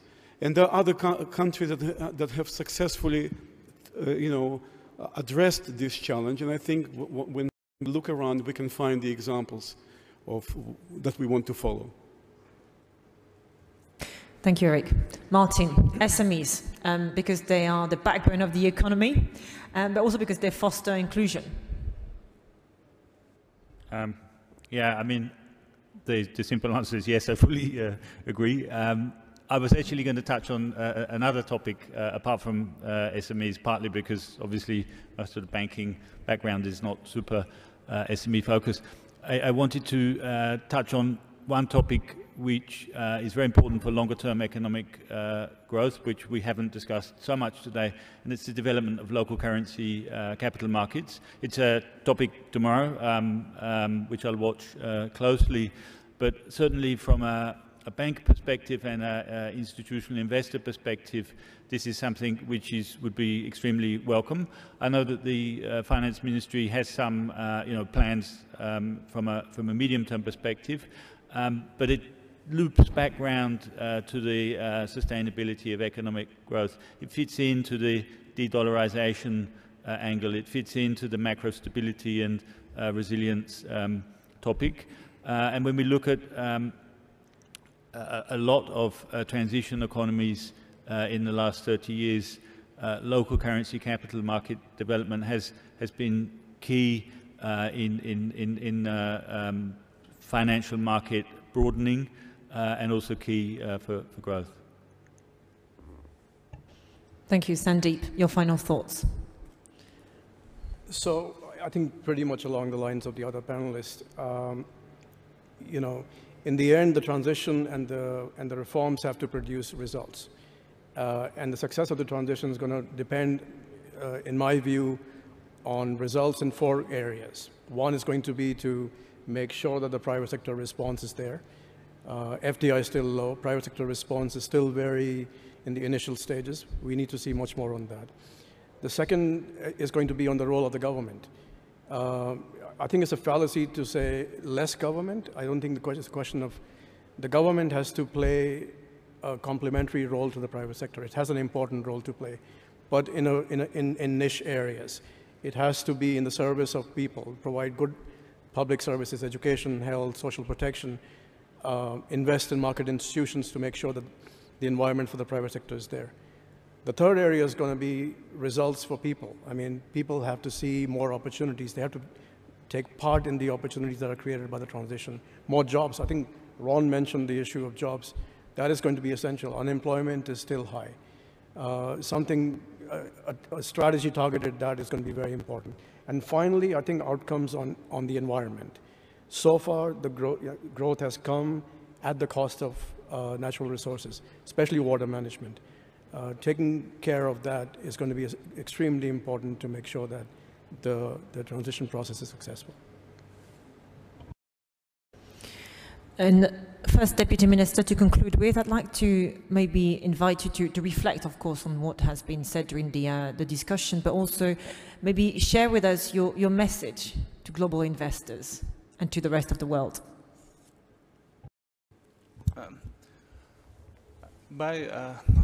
In order to conclude that, I will also be aligned and join the views that were all said, and to have a clear plan or to have a clear view what to do, where you are heading to, and what sort of the result you will be achieving. And this is important, and I think that's what we are trying to do. And this forum is also one of the kind of the work that we are trying, heading to this, goal, to speak, to communicate with our partners, and to find the better solution for the growth. And one thing that I want to also stress is that the political will, a strong political will is important. But having said that, capacity building and having a capacity is also important. Usually when you speak to different economists who went through the process of the reforms, and they all come to, one idea that in living and working in the reform period is not easy. because it's a demanding process, and you have to show the result. And for that, you need a capacity. So the reforms, they try to go fast, but having the right capacity is also important. And the other things that institutions, I also strongly agree with that. And we didn't talk about the poverty reduction, and the government paying as much attention on the poverty reduction, but there is a clear understanding and the learning process in interagency level in agencies, but delivering it, bringing it, to the regional level, it's also important. I mean, having the ownership by the local governments and having a clear understanding how to fight, how to use the existing tools is also important. And what would be the key message for global partners and investors? I will repeat, the reforms are not only beneficial or useful for people of Uzbekistan or business entrepreneurs of Uzbekistan. It's a success story. It's a good opportunity to make a success story. And I think if we come together, everyone will benefit from the reforms in Uzbekistan. This would be the message. Thank you. Thank you. And thanks to all of you for your insights today. Much appreciated. Thank you to the audience as well. The forum carries on. Enjoy.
An historic moment. Never has humanity's future been so closely entwined with environmental concerns. Our climate is changing. Natural resources are running out. Biodiversity is collapsing. Our house is on fire. We all know it. Everyone is talking about it. Now we must act. Practical, high-impact solutions already exist. Now more than ever, we need industrial players to accelerate their deployment. But other problems remain to be solved. We must do all we can to invent the solutions of tomorrow. To reconcile the environment and human development, we must make decisive, difficult and structuring choices. That is why Veolia aspires to a larger, higher, more challenging ambition, ecological transformation. Ecological transformation means genuinely adapting our patterns of production and consumption. It means placing ecology at the heart of every process, every assessment, every decision. It means developing radical, meaningful solutions to meet humanity's existential challenges. decarbonizing industry to combat climate warming, promoting the circular economy to combat resource depletion, decontaminating the air, water, and soil. None of this would be possible without the coordinated action of all our stakeholders. We're committed to delivering a multifaceted performance and convinced that economic, social, and environmental concerns must form an indivisible whole. Decontaminating, sanitizing, purifying, recycling, recovering, conserving, and facilitating access to resources, Veolia has always worked to create solutions capable of building a better, more sustainable future for all. Today, we want to become the benchmark company for ecological transformation. Our ambition is huge, but so is our determination. Ecological transformation, that is our purpose.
Our passion inspires our work.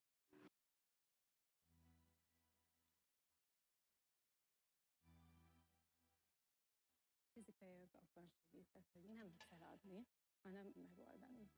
Переплет книг — это та же проектная работа. Понимать саму идею. Ты должен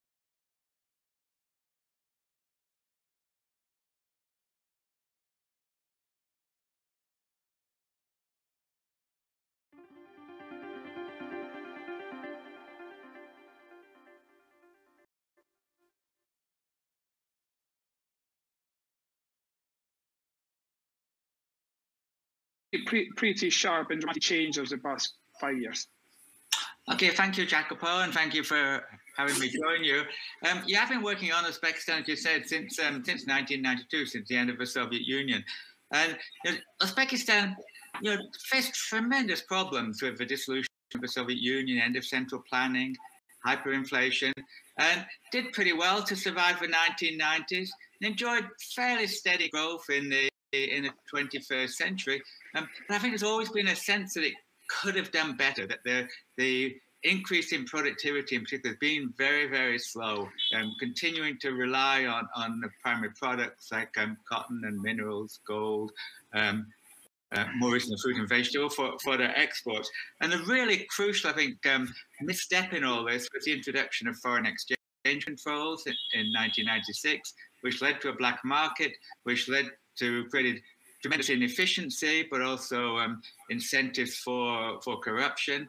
And so what we've seen is an economy performing well below what might be expected. Part of it was the heavy hand of state control that we'll be talking about most today, but also it was this closing off of external relations. And I think the theme of opening up Uzbekistan's economy is really important.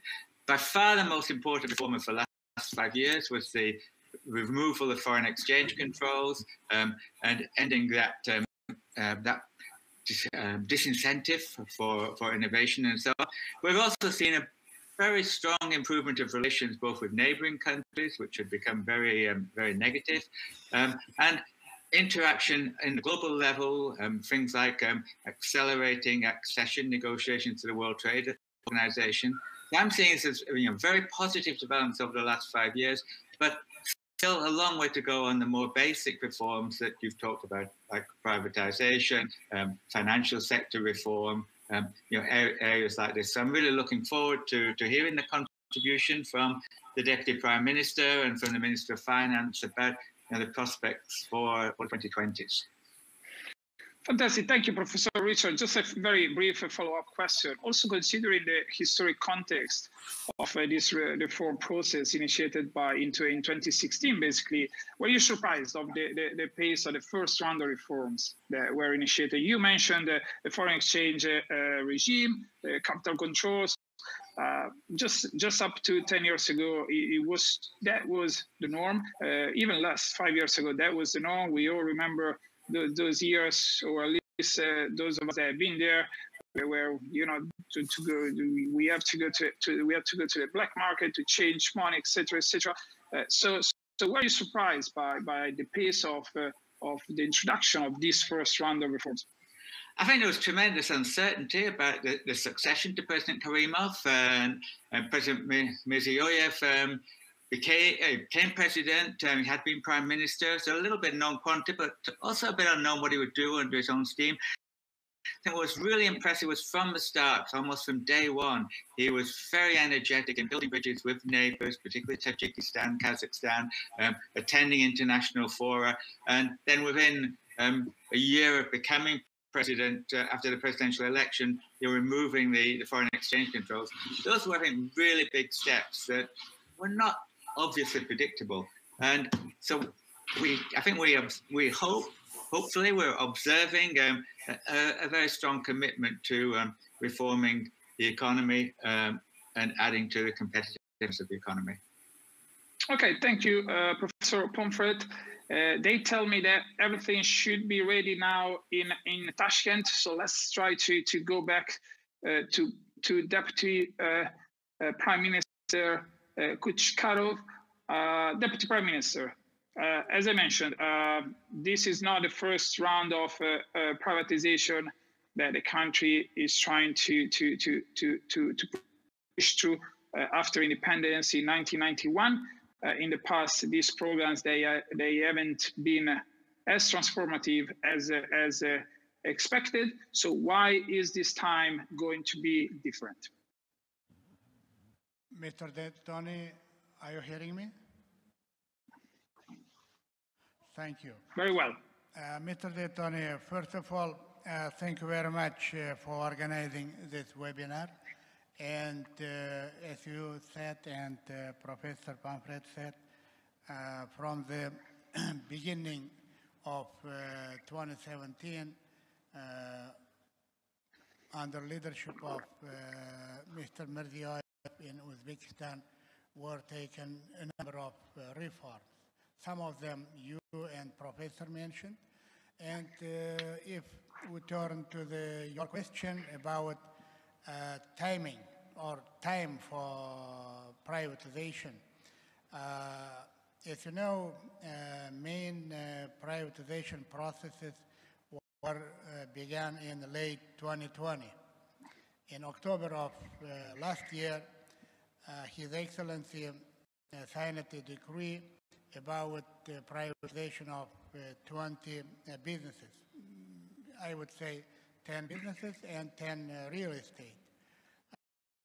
Some people question it. Is it the right time for privatization in the pandemic? But our leadership said we have to prepare. We have to continue. We have to start, sorry.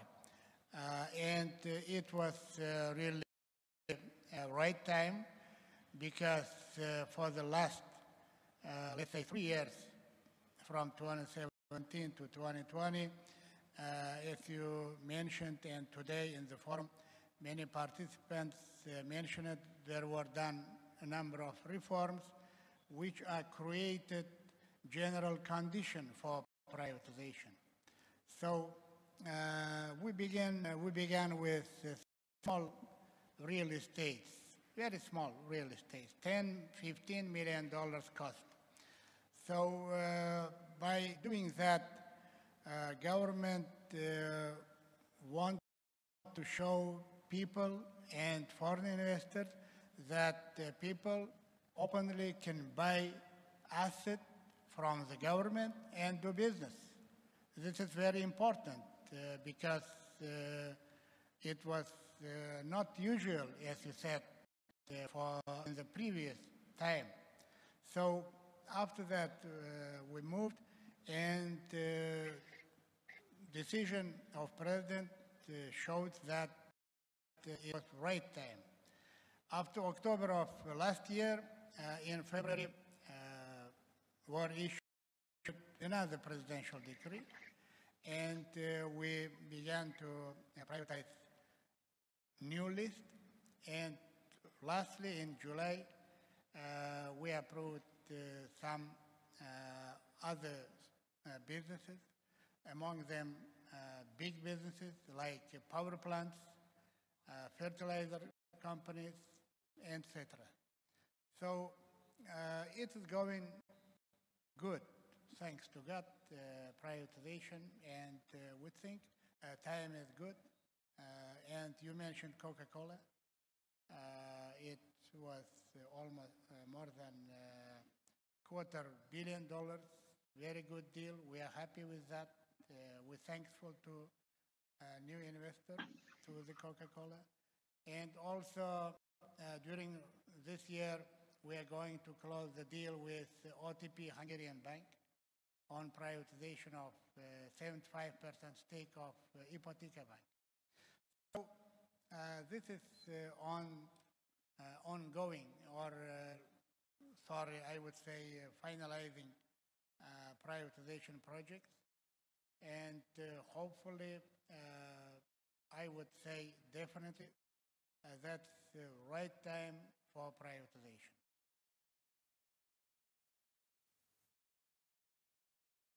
Okay, thank you, Deputy Prime Minister. On a more strategic level, before delving into the list and the specifics of the privatization we can expect in the next couple of years, what are you trying to achieve through this?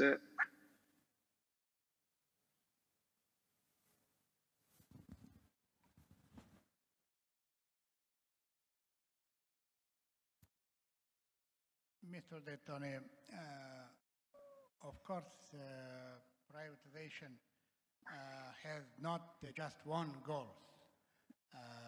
Revenues is one of the goals. For free is not a good idea. And next is maybe most important, this is new management culture, new corporate culture, management, reporting, accountability to stakeholders, and this is very important. And efficiency. Efficiency is the most important issue. You know, we see that SOEs is not enough effective. And we think we would have more dividends, more taxes to budget if many state-owned companies will be privatized. But when we talk about dividends or tax, what we're expecting, again and again, we are opening to the world, as many participants said. So in that opening, we have to be competitive. And with low efficiency, we cannot compete with same businesses, because we are opening every month. Let's say we open one of the market. Let's say market of fertilizer or market of fuel. For example, in 2016, gasoline were not accessible. This is maybe unbelievable now, but this is fact, unfortunately.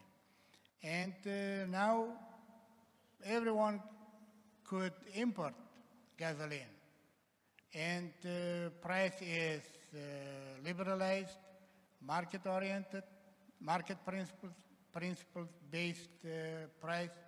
So we don't have any deficit of gasoline or just fertilizers.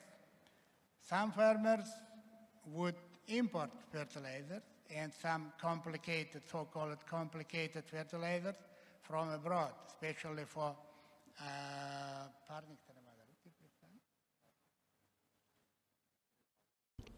houses, for example. We don't produce, or produce is not in good quality. So competitiveness and efficiency, I would say, main target for privatization.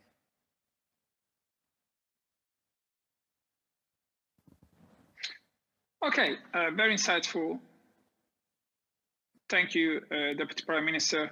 Let's talk about the specifics, in particular of that list that was published earlier this year about 14 major state-owned companies featuring, among others, Uzbekistan Airways, Navoy Gold Mining, one of the biggest gold and uranium producers in the world.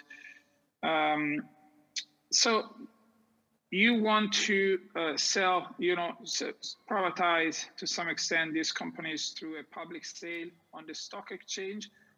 So first of all, which stock exchange? Are you willing to use the stock exchange in Tashkent, or are you also contemplating a dual listing model, perhaps along the same lines of what has been done with Kazatomprom in your neighboring country, Kazakhstan?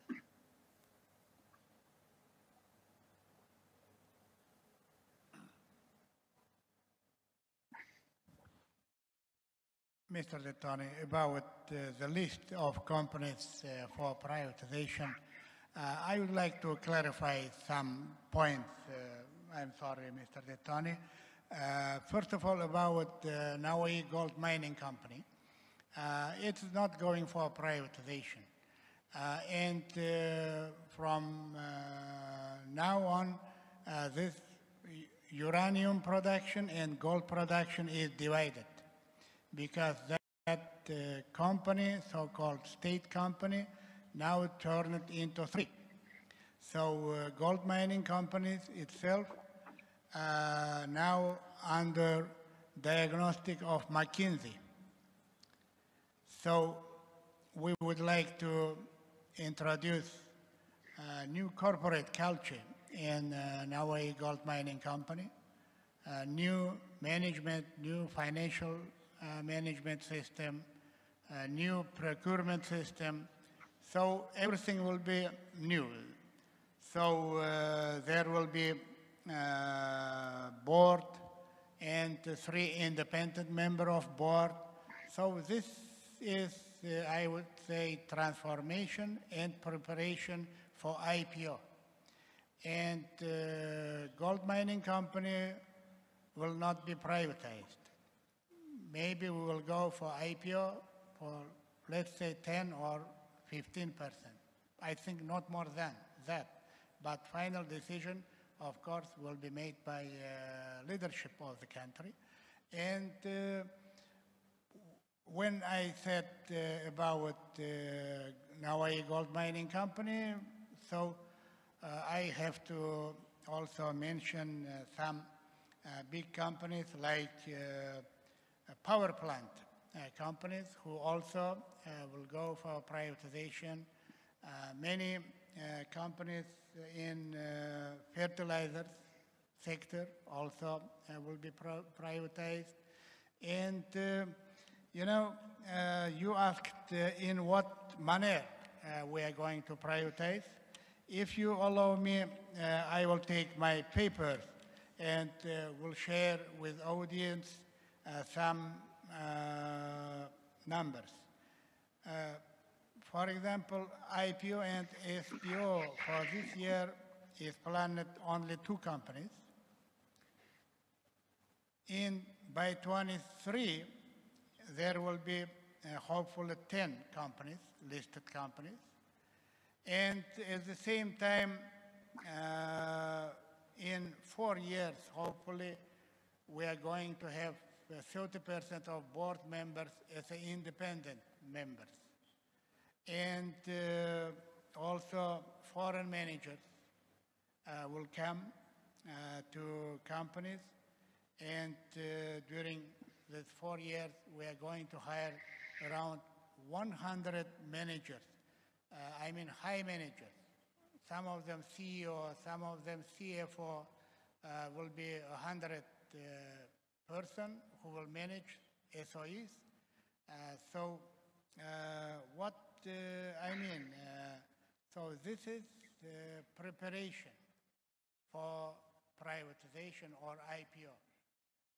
Now, you know, these companies are not, as I said, enough effective, and they would be priced not good. And we are not hurry for privatization, but we are hurry for transformation, for preparation. Thank you.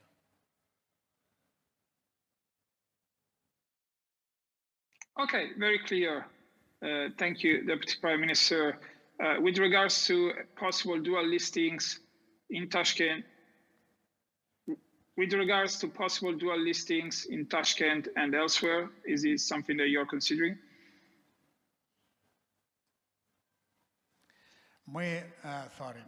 Of course, we are considering listing in Tashkent Stock Exchange and also in international places.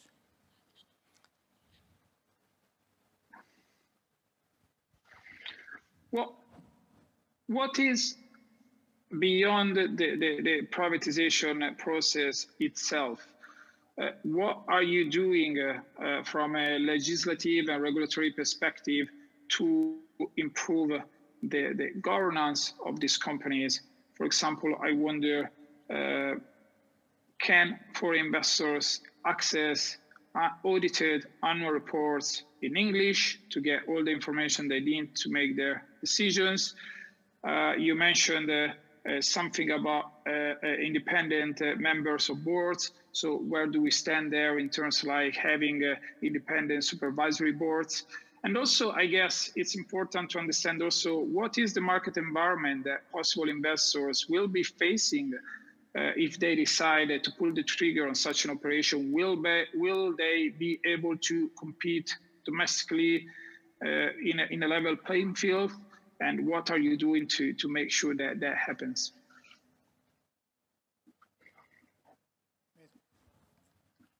Mr. Detoni, preparation and transformation of SOEs and state-owned banks goes in general in following manner. First of all of SOEs now preparing IFRS. IFRS is a second stage audit. Next stage rating, investment rating, and some of them, after receiving investment rating, they go for Eurobonds. For example, GM Uzbekistan, this year, just a few months ago, issued Eurobond for $300 million with 4.85% coupon. So this is step by step. And if you ask me, okay, GM Uzbekistan, you understood. How about others? I would say that for now, up to this day, among big 25 state-owned companies, basically all of them prepared IFRS. More than eight or nine companies received investment rating. Only one, for now, issued Eurobond. If you ask me about state-owned banks, banks, you know, they used to have audit in last time, so they are much advanced than SOEs. So in banks, they have IFRS, they have audit, and now 7 out of 10 state-owned banks have investment rating. And many of them already issued Eurobond. And some of them issued also in dollars and in local currency, which we are interested in local currency. So, you know, I don't know, am I speaking understandable or not? So I would like to show to audience steps. So IFRS, audit, rating, maybe Eurobond.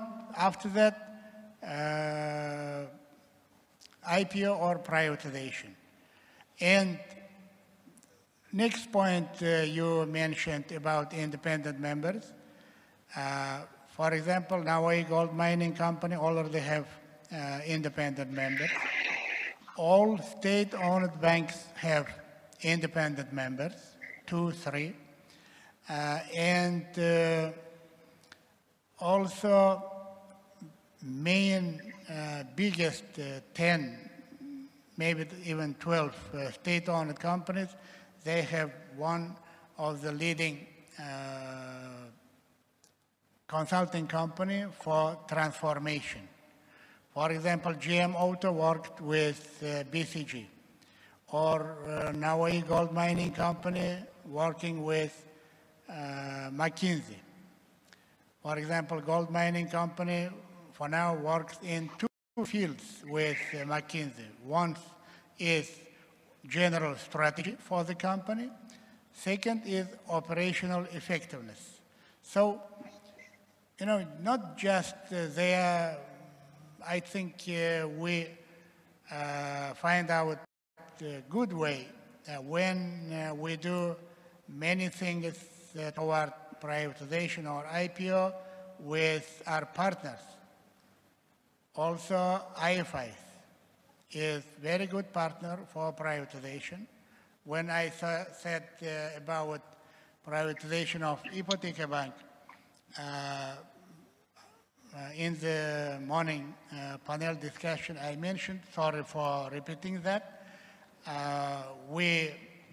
IFC were our partner in privatization, and it did good way, good business, good job, sorry.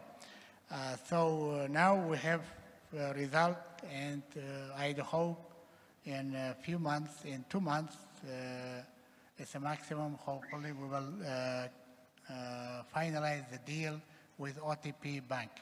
So this is what or how we are preparing for privatization or IPO.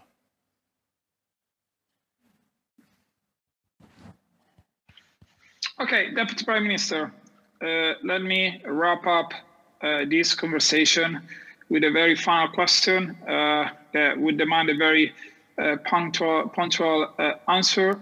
You mentioned steps. So what should investors expect in terms of like the next companies that are up for privatization? You have already mentioned the OTP Bank and the Fergana refinery. Looking forward, what are the next, say, 3 companies in the pipeline for privatization with a possible appeal to foreign investors?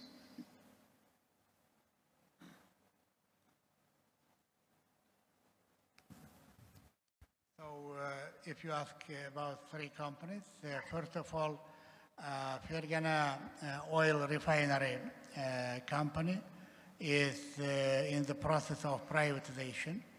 We are working with Deloitte, and we are finalizing the tender process. Next, as I mentioned, a power plant company, power plant station. And the third is Fergana Azot, a fertilizer company, chemical industry.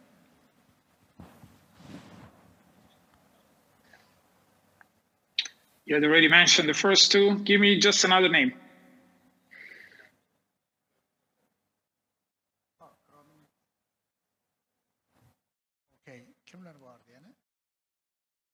Okay, there are a number of them, I would say all alcohol producing companies, all because traditionally we own 51% of all alcohol producing factories. So all of them now on the sale, all of them. They are around 14 companies.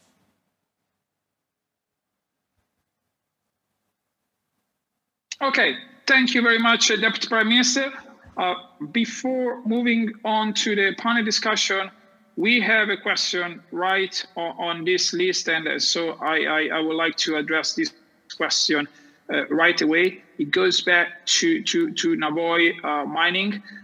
So the question is, what is the current timing of the Navoi mining IPO, and what is the expected pricing of the IPO? You have already mentioned the transformation process, but what is the timeline that you are handling there? When do you expect the company to be ready in some capacity to be partially privatized, and what would be an expected valuation?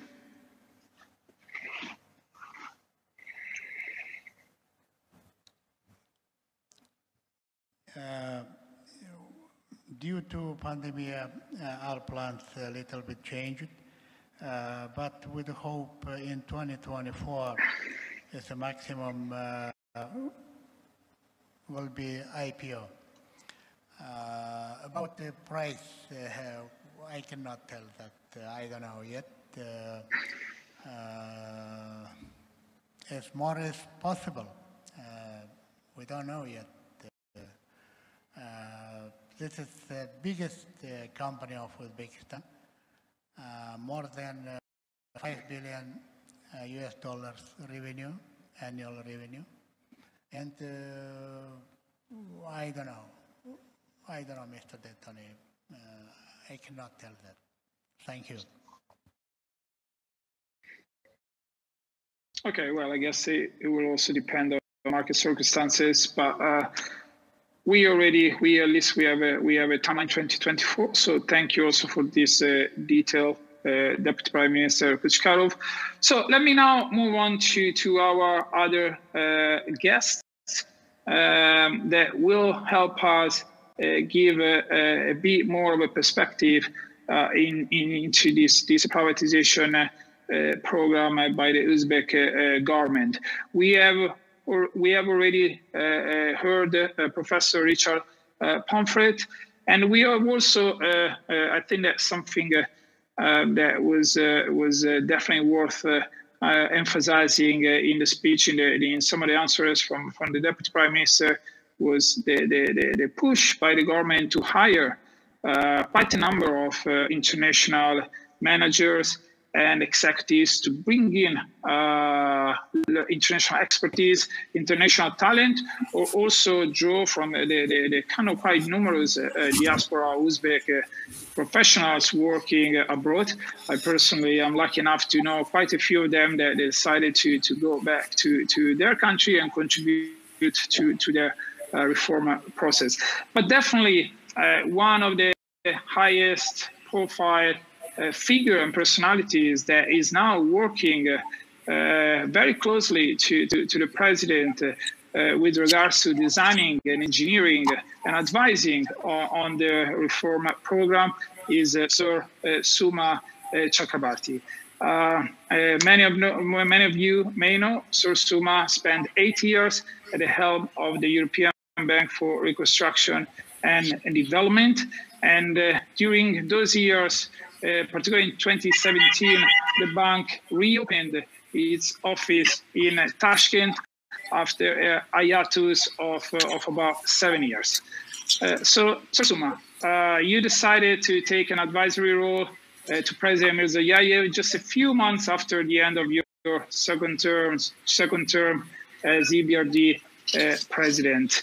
What has persuaded you to do so? And what has been your experience so far as an insider inside the present office? Jacopo, thank you very much. It's very nice to see you. You were one of the last people to interview me live, face-to-face in EBRD, so it's nice to see you again here. Look, the reason I took on this role is because I have a total belief in the leadership of this country, the President, in his commitment to reform. And this morning, my good friend, Deputy Prime Minister Kuchkarov, used the phrase irreversible reforms. I truly believe that.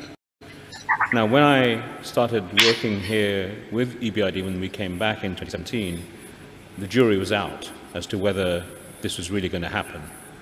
But we saw through those early actions that Richard Pomfret actually mentioned, like foreign exchange liberalization, where the President actually went further and faster than his advisors were telling him to go, and further and faster than the IMF or we thought he was going to go, that this is a man who's totally committed to changing the economic system of this country and also the political system of this country.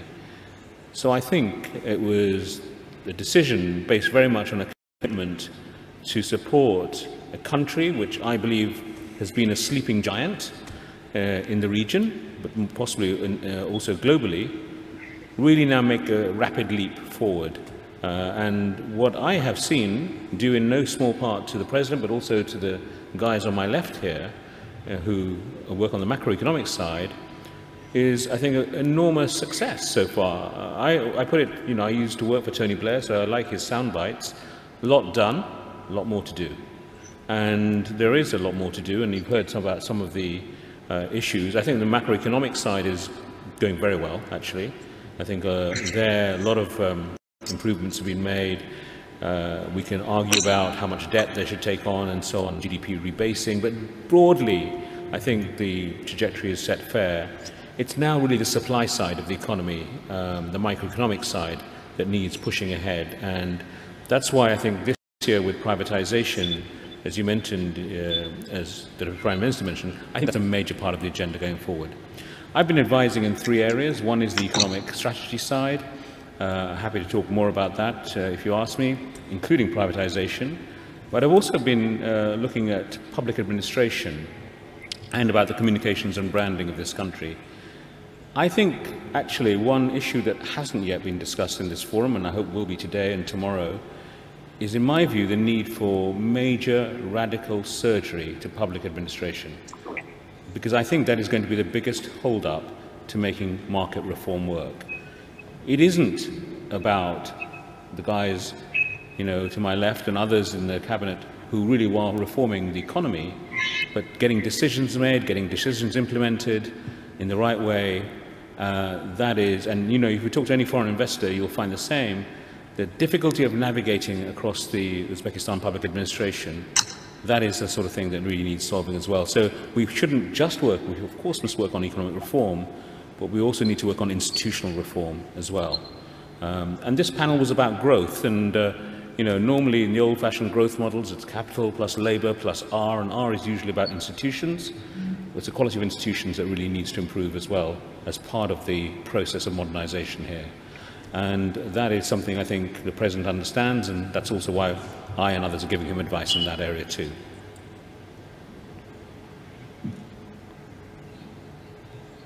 Okay, fantastic. Sir Suma, I certainly remember our conversations, and frankly, I know that you have always, throughout your mandate at the EBRD, shown a special interest in Central Asia. So to some extent, I was not overly surprised as others by you advising the President Mirziyoyev. As you said, there is still a lot of work to be done.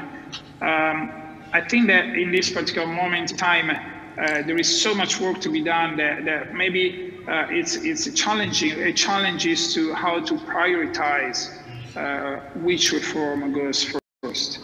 Also, for example, in the privatization sector, as emphasized in the previous conversation, if a company is not ready, it's not ideal for the country to go on and go forward with this its privatization. So, from your own perspective, do you see how do you come up with a clear order of priority? The EBRD has worked in dozens of transition economies. Do you think that there are best practices that can be considered when it comes to try to structure this reform order of priority? Well, I think here the three of us on this side, we should not preempt the new national development strategy that will be coming out quite soon, and it will actually talk about the priorities and so on. We should leave that to the President, I think, to announce in due course. But look, here are some things that I think should be early in the process. One is privatization. I think it's great that we've suddenly, since October 2020, suddenly started making progress, because I think we were all worried about the speed before that. So what has happened this year with Coca-Cola, of course, but also some other entities, has been very important. I have, from my own experience living through the UK privatization and also in EBRD, I always have 6 lessons for this. One, you need to be clear about your objectives. And yes, I agree with Deputy Prime Minister that actually it's the efficiency argument that must be top priority. It's nice to get the revenues, but when I was in the UK Treasury, certainly the top priority was actually to get the asset off the state's books and really try and get a private sector management and improvement that would come from that. So the efficiency argument, the market argument, top notch. Secondly, the sequencing of sectors. I think here we do need to ask about speeding up the banking sector privatization in Uzbekistan. In my experience in other transition economies, the sequencing that has worked best is when you do get the financial system to move towards the private sector, because it's the system that will actually allocate savings to investment in the most rational resource allocation way. So you do need the banking system to move quickly. Now, OTP is coming in, that's good, but I think we need to move faster with some of the other banking sector entities than we're currently doing. I think the third point, which is, I think, related to this, related to the revenue argument as well, is market value versus book value. I have heard so often in emerging markets, oh, it's not quite ready yet, the market conditions aren't quite ready, because the gap between market and book value is so great. the book value is it's a work of fiction, generally, because these entities have not been tested by the market, and the market value is what tells you. Now, in the case of Coca-Cola, it's a great success, because the market value is much higher than we actually thought it would be. So it's a great success. So don't be afraid of asking the market what the real value is. If you really want to privatize, don't believe the book value is the thing that you must aim. Yes, you can have a reserve price, but be realistic about that reserve price if you do that. I think corporate governance is fundamental to improving or closing the gap between book and market value. And Deputy Prime Minister mentioned the whole question of independent directors, IFRS, all that. Here, I would encourage the authorities in Uzbekistan to go faster on independent directors and at a higher level. I think 30% personally is too low. And I think in other countries, they've gone for much higher levels, and they've gone for independent chairs of boards as well, not state-appointed chairs. And they've also gone for independent CEOs and management teams quite quickly. Certainly in the UK, that was done in the 80s to move the thing along very, very quickly indeed. Speed, you heard this morning about speed from Rothschilds, the importance of getting the process right. And one of the great things about the Coca-Cola privatization is the process, actually, because I think the government learned a lot, the market learned a lot through the process. But speed is important. I think you need to pick the right assets to move fast with. I think there are certainly some assets in the state hands which we could go even faster with. I mean, for example, this building that we're sitting in, the Hilton, and many other hotels in Tashkent, who's the owner? It's the Tashkent Hockey Mart. Now, that's quite surprising for many of us who come from other countries. So there are some state property assets, and I know we already have moved on some of those this year. There's more to do in that. So I think speed is important. And finally, and again, Uzbekistan is learning, it's very important for the government to develop the capacity in the Ministry of Finance and State Asset Management Company as well to manage those advisors as well and to have a diversity of advisors. Advisory capture is also a danger in certain privatization processes. So having a diversity of advisors, building the capability in the ministries to engage with advisors is very, very important as well. So I think Uzbekistan's on a learning journey here. I think the ministers involved, to my left and others, are very committed to this process, but there are plenty of lessons to learn from other places and other processes. Lastly, on privatization, I mean, this is something that Jamshed Kuchkarov and I debate, and I think we're in unity on this. Agriculture is going to be very, very important to this economy. I mean, it's now nearly 30% of GDP, 1/3 of the labor force, so it's a big part of the economy, and we have to get productivity in agriculture up further, and actually have to start exporting more finished products as well to other countries too, so to get that value added in Uzbekistan. So agriculture I'd place a huge premium on going forward. It's one of the country's trump cards, but it's not being played really in the full way it should be, I think, compared with other regional economies. And final point, I think it is about regionalism. I think what's happened in the last 4 or 5 years has been great since President Mirziyoyev opened up to the other economies in the region, with Kazakhstan, Tajikistan, others too, Kyrgyz Republic. This is really good news because together they constitute quite a sizable market, and that gets, I think, many foreign investors more excited when they can think about regionally. It's similar to the Western Balkans in that sense. If you just think about Albania or Montenegro, you're not so interested. But if you think about the Western Balkans as a region, you're suddenly much more interested. And that's why you need political stability and political relationships between these countries too. And that's building. So I think that's the other thing that I would put a lot of premium on going forward as well.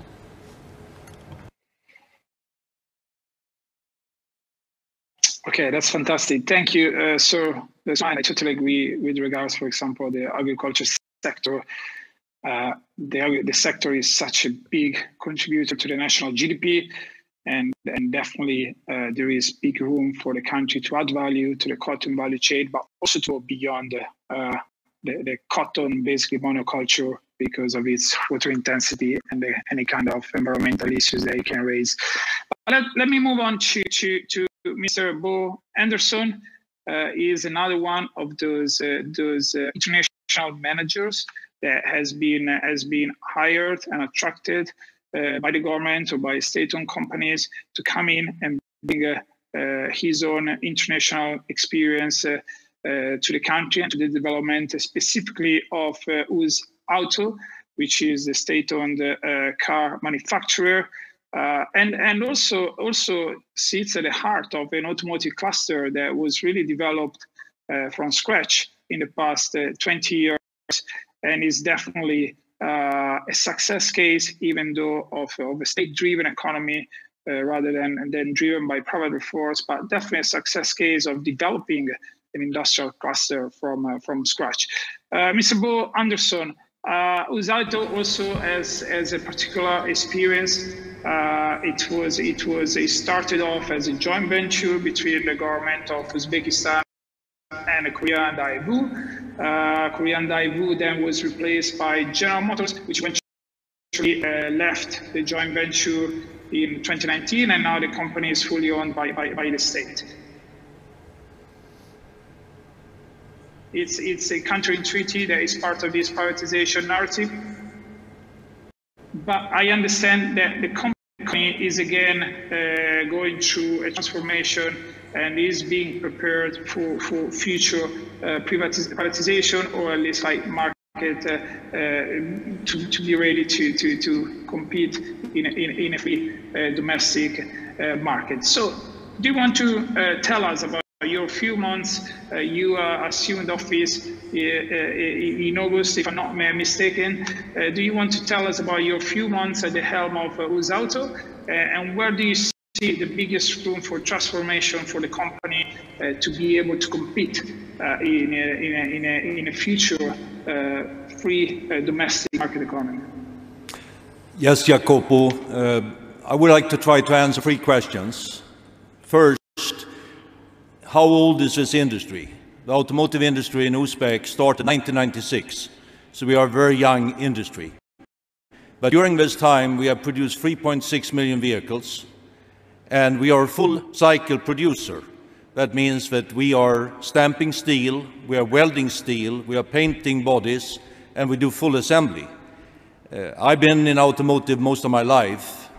We employ roughly 12,000 people directly, but in automotive we have a formula that 1 job at the OEM gives another 4 jobs around: suppliers, dealers, services, financials. So in reality, this relatively small company, we are giving work to 50,000 people in Uzbek. And we heard this morning about value add. It's a very important piece. So that's the company. The second one, the market.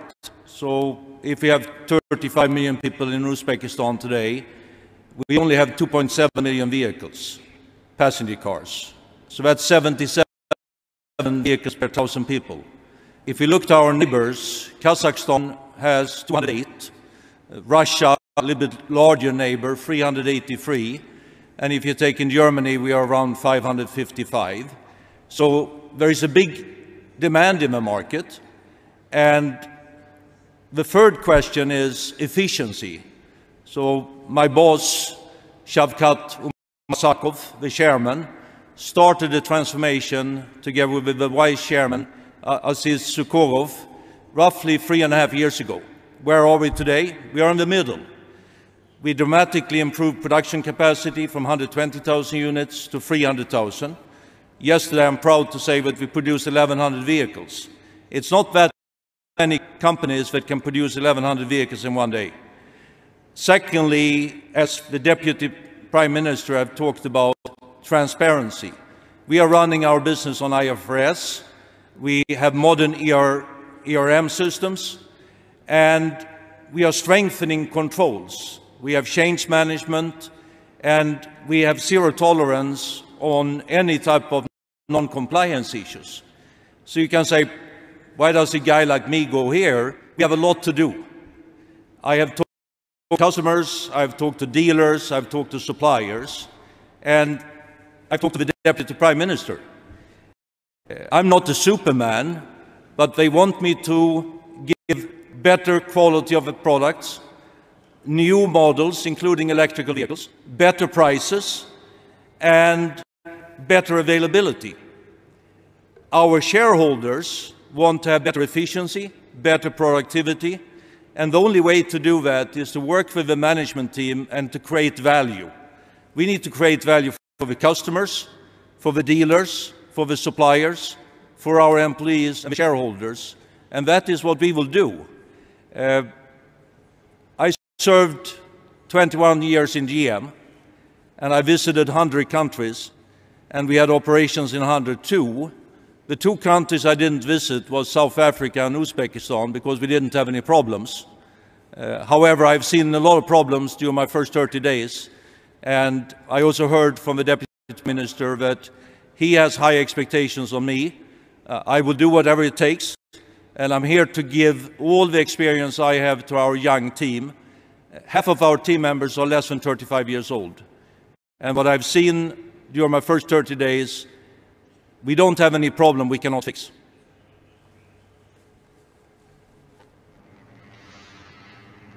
Mr. Dayton, if I may.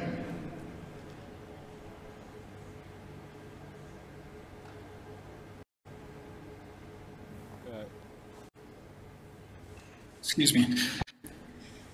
Thank you, Mr. Anderson. Quite ambitious endeavor you have ahead.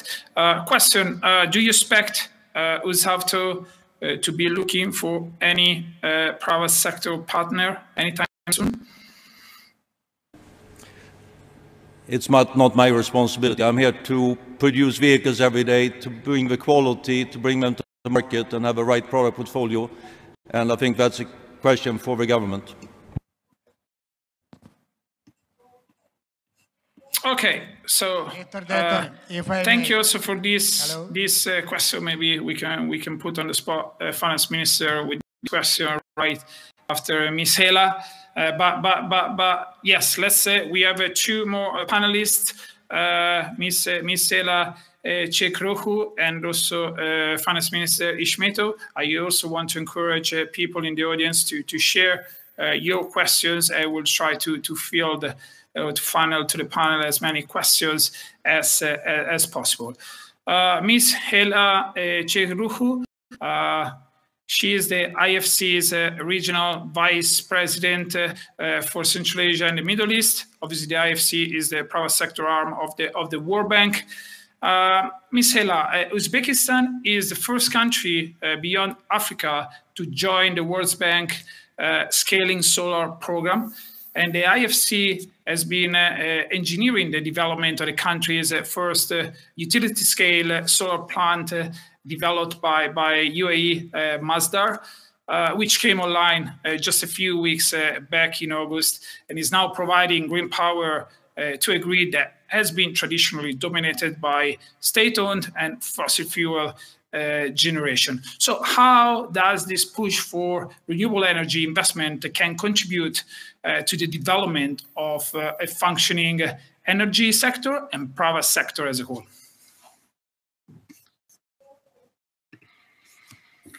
Thank you, Jacopo.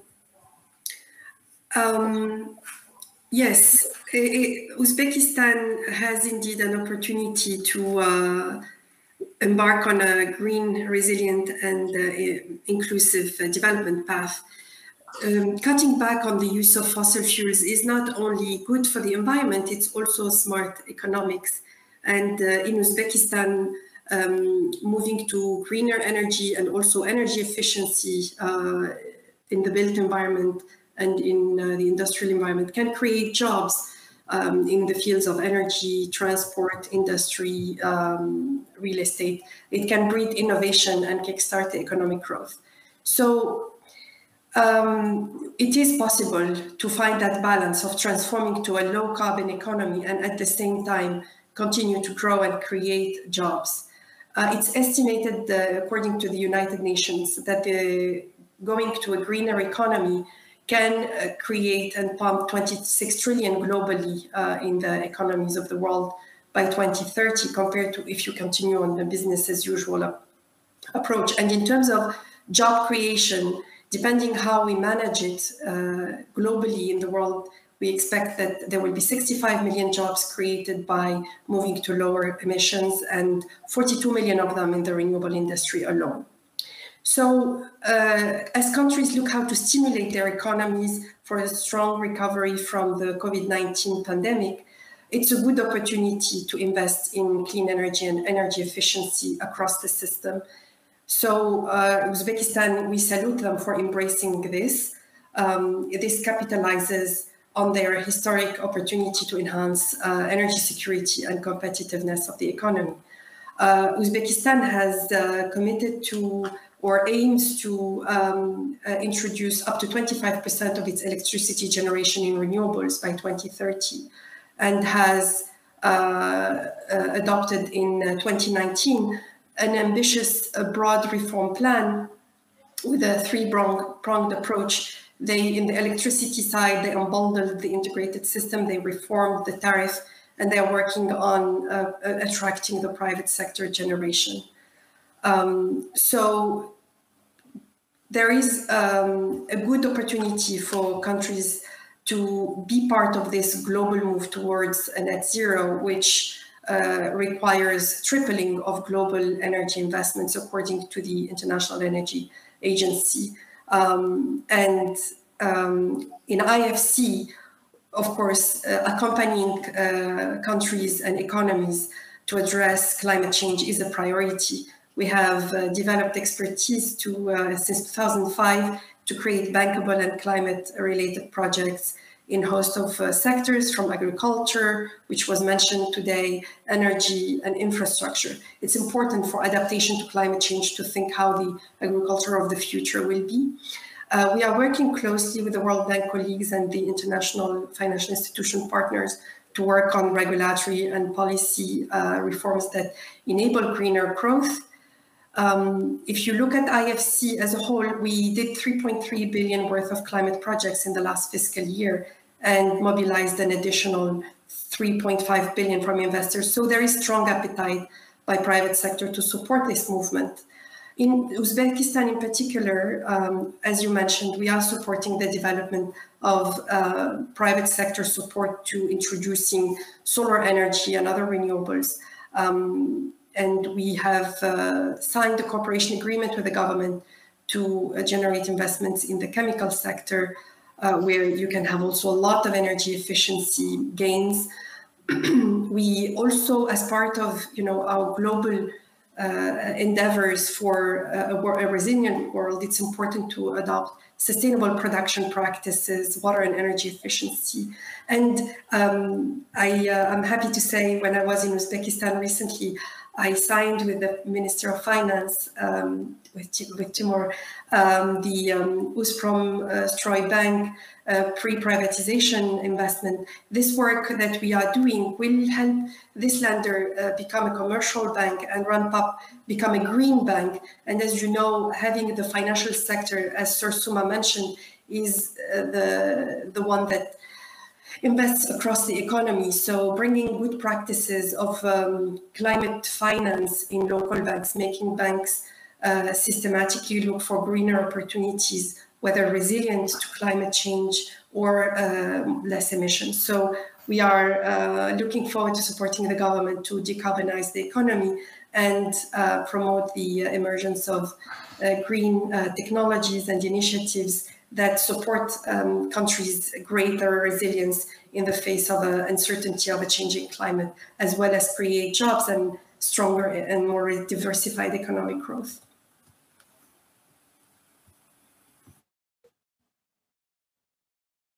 Okay, thank you very much, Ms. Hela, for these comments. And obviously, this is sustainable development is even more vital, I guess, in a country known for its large endowment of gas resources, and I guess this combination between gas-based load energy and future possible renewable energy generation is a good combination. As we came to know very well here in England, you will always need sooner or later some baseload generation, and so this is also a very interesting development. I know there is a Deputy Prime Minister wants to make a comment. If I can ask you, to share your comment in a concise manner so that we can also move on to your colleague, Mr. Ishmetov, that has been so patient so far. Thank you. Thank you, Mr. Detani. Just a few words about GM. We are very happy with Mr. Anderson. And I would say that beginning 2019, GM Uzbekistan began a new stage in its business because up to 2019, GM were some kind of very prioritized, very much prioritized. No taxes, nothing. And in 2019, management of GM, Mr. Umar Zakif Shaukat, has discussed with me a long time that GM could not pay taxes, you know. It was a very tough discussion. And finally, we said you have to. And now it's good. And GM became, if I am not wrong, Mr. Ishmet would say if I am wrong, GM now among 15 taxpayers of the country. So about privatization, of course, this is business of government, and we are thinking about that. Mr. Detani, very soon we will make decision on GM. Thank you.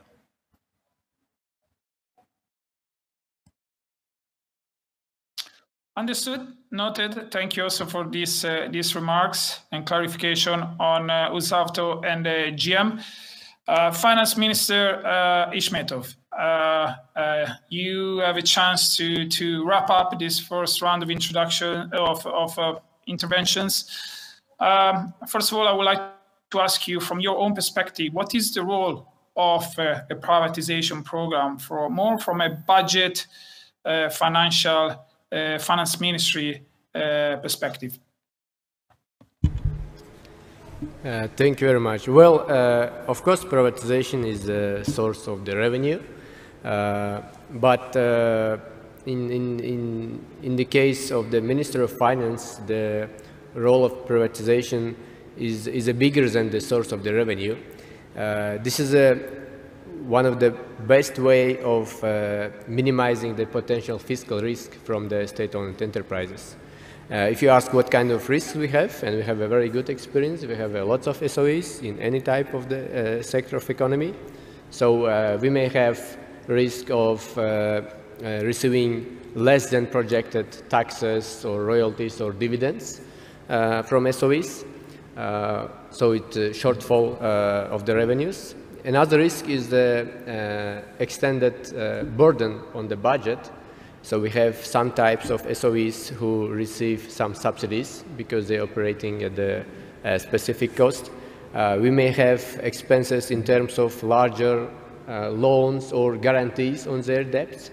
And we have a risk of the contingent liability to be realized if some of SOEs somehow cannot fulfill their obligation. Anyway, they will end up going to the stakeholder, to the government.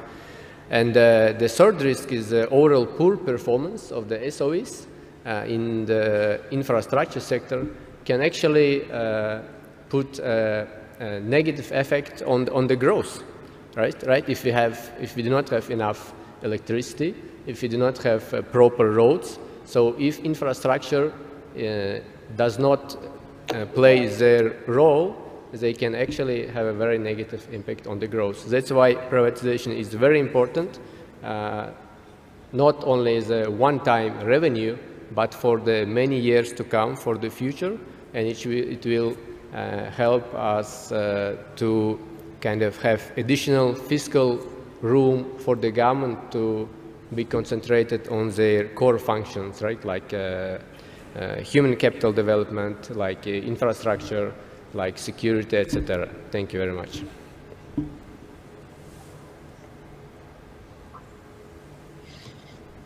Okay, very clear. Thank you, Finance Minister Also a question on, I guess, related to the whole and wider reform program. A question on your Eurobond program and initiative. I remember the first time I was in the country, probably 7 or 8 years ago, Uzbekistan didn't have a credit rating. And now it has already pulled off quite a number of international Eurobond issuances in US dollars and also in local currency. So do you want to give us an insight into what we can expect on that side of things and what is the strategy behind it? Well, you are right. We a bit kind of young in terms of going to the capital markets. So far, we had 3 issuances of the Eurobonds. First one was in US dollars, but with each step, we are trying to open the new dimensions for us. So with the second Eurobond, we issued alongside with the US dollar, the local currency Eurobonds as well. It was quite successful. With the third issuance, we issued the first time local currency bond, SGD bonds. Now we have different options to think about what will be the next. But in general, obviously, we are in international capital markets for many, many years to come. We need to finance the deficit. But the thing is that we shouldn't expect probably 2 big numbers, because starting from the next year, we are planning to coming back to normal budget deficit, while having last year and this year expansionary fiscal policies in many countries. Starting from the 2023, we are planning to go back to the normal deficit for about 2%, which means that the overall need to finance the deficit will be limited, will be under control.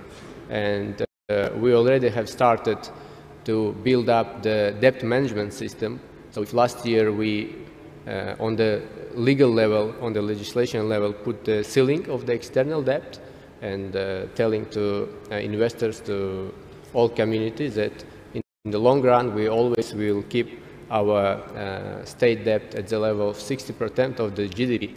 Then we started to put ceiling on the annual new borrowing. So currently it's about 5.5 billion US dollars. From the next year it will be slightly lower maybe. So next step is we will have to introduce, according to our plans, by the end of this year, we have to introduce the fiscal rules, which will combine overall debt management and fiscal discipline, which means we will be in the market, obviously. We will try to look for the different maturities, for the different currencies, but we will keep in mind that we have to make sure that everybody sees, everybody understands that whatever we borrow, we will be able to repay at any given time. So to keep the prudent fiscal policy. Thank you very much.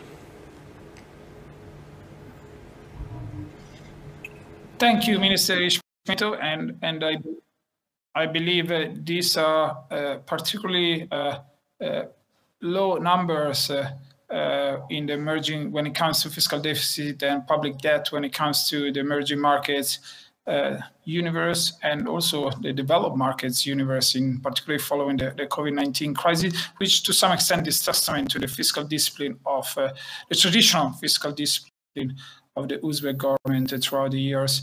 But now I think that we got more or less 15 more minutes.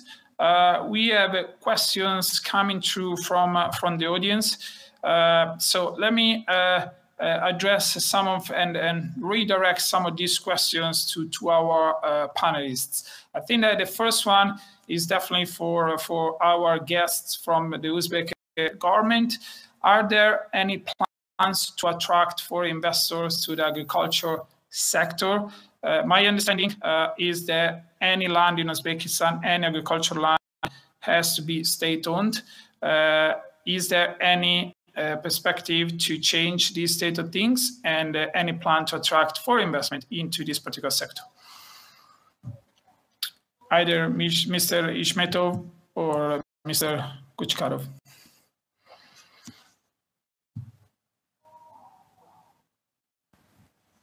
Mr. Detoni,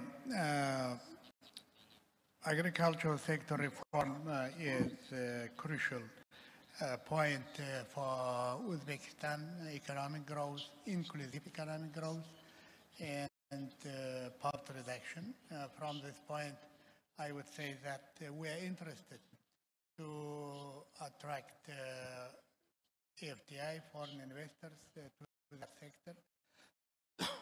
We have already some of them, and they have leased agricultural land, among them Indorama. I don't remember, but a few thousand hectares of landmark they use.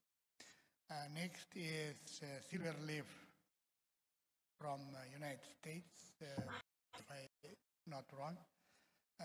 It has also a couple of thousand hectares, but most important is that we are much interested to have foreign investors in greenhouses, in intensive gardens, and for logistics, for agricultural foods. So we are interested, we are welcoming, and we have a number of them from Turkey, from Holland, in greenhouses, in gardens. So again and again, we are welcoming them because we are interested not only in their fundings, but also in new technologies. Thank you. Okay, and with regards to these new technologies, is there any strategy to diversify the agriculture sector away from cotton?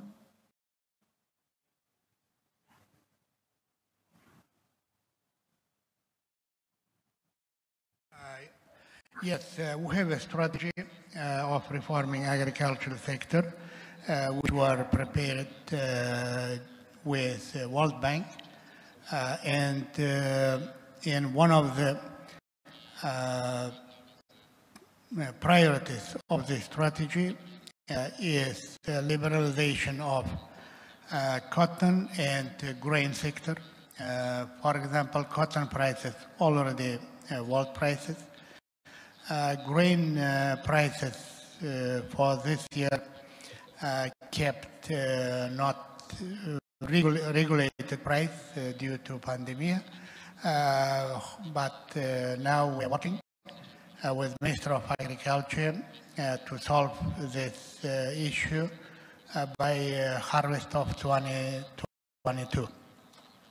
But we are very much keen and interested in horticultural sector, in horticulture.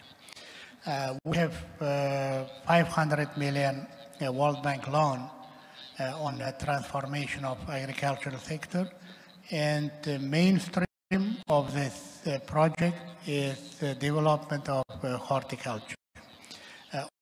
Also, we have a number of projects with IFIs and livestock, in livestock sector.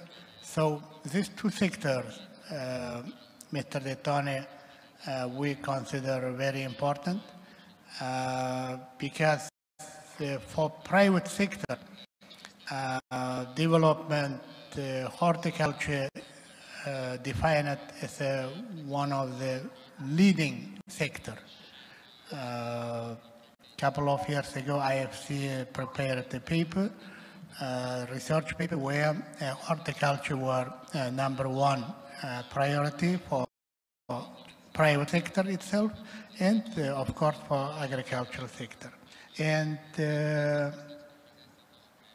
also when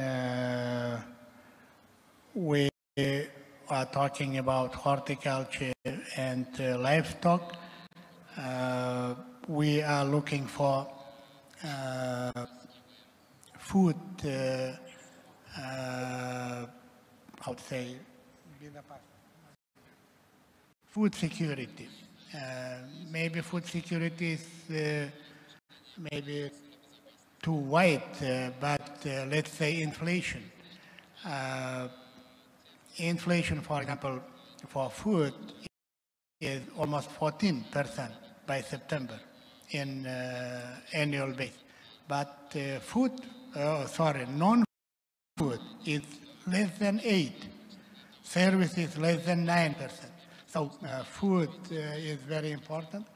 And also we think fruits and vegetables from Uzbekistan could be exported to many countries. And some experts think that we could grow up export of fruits by $10 billion annually. Thank you.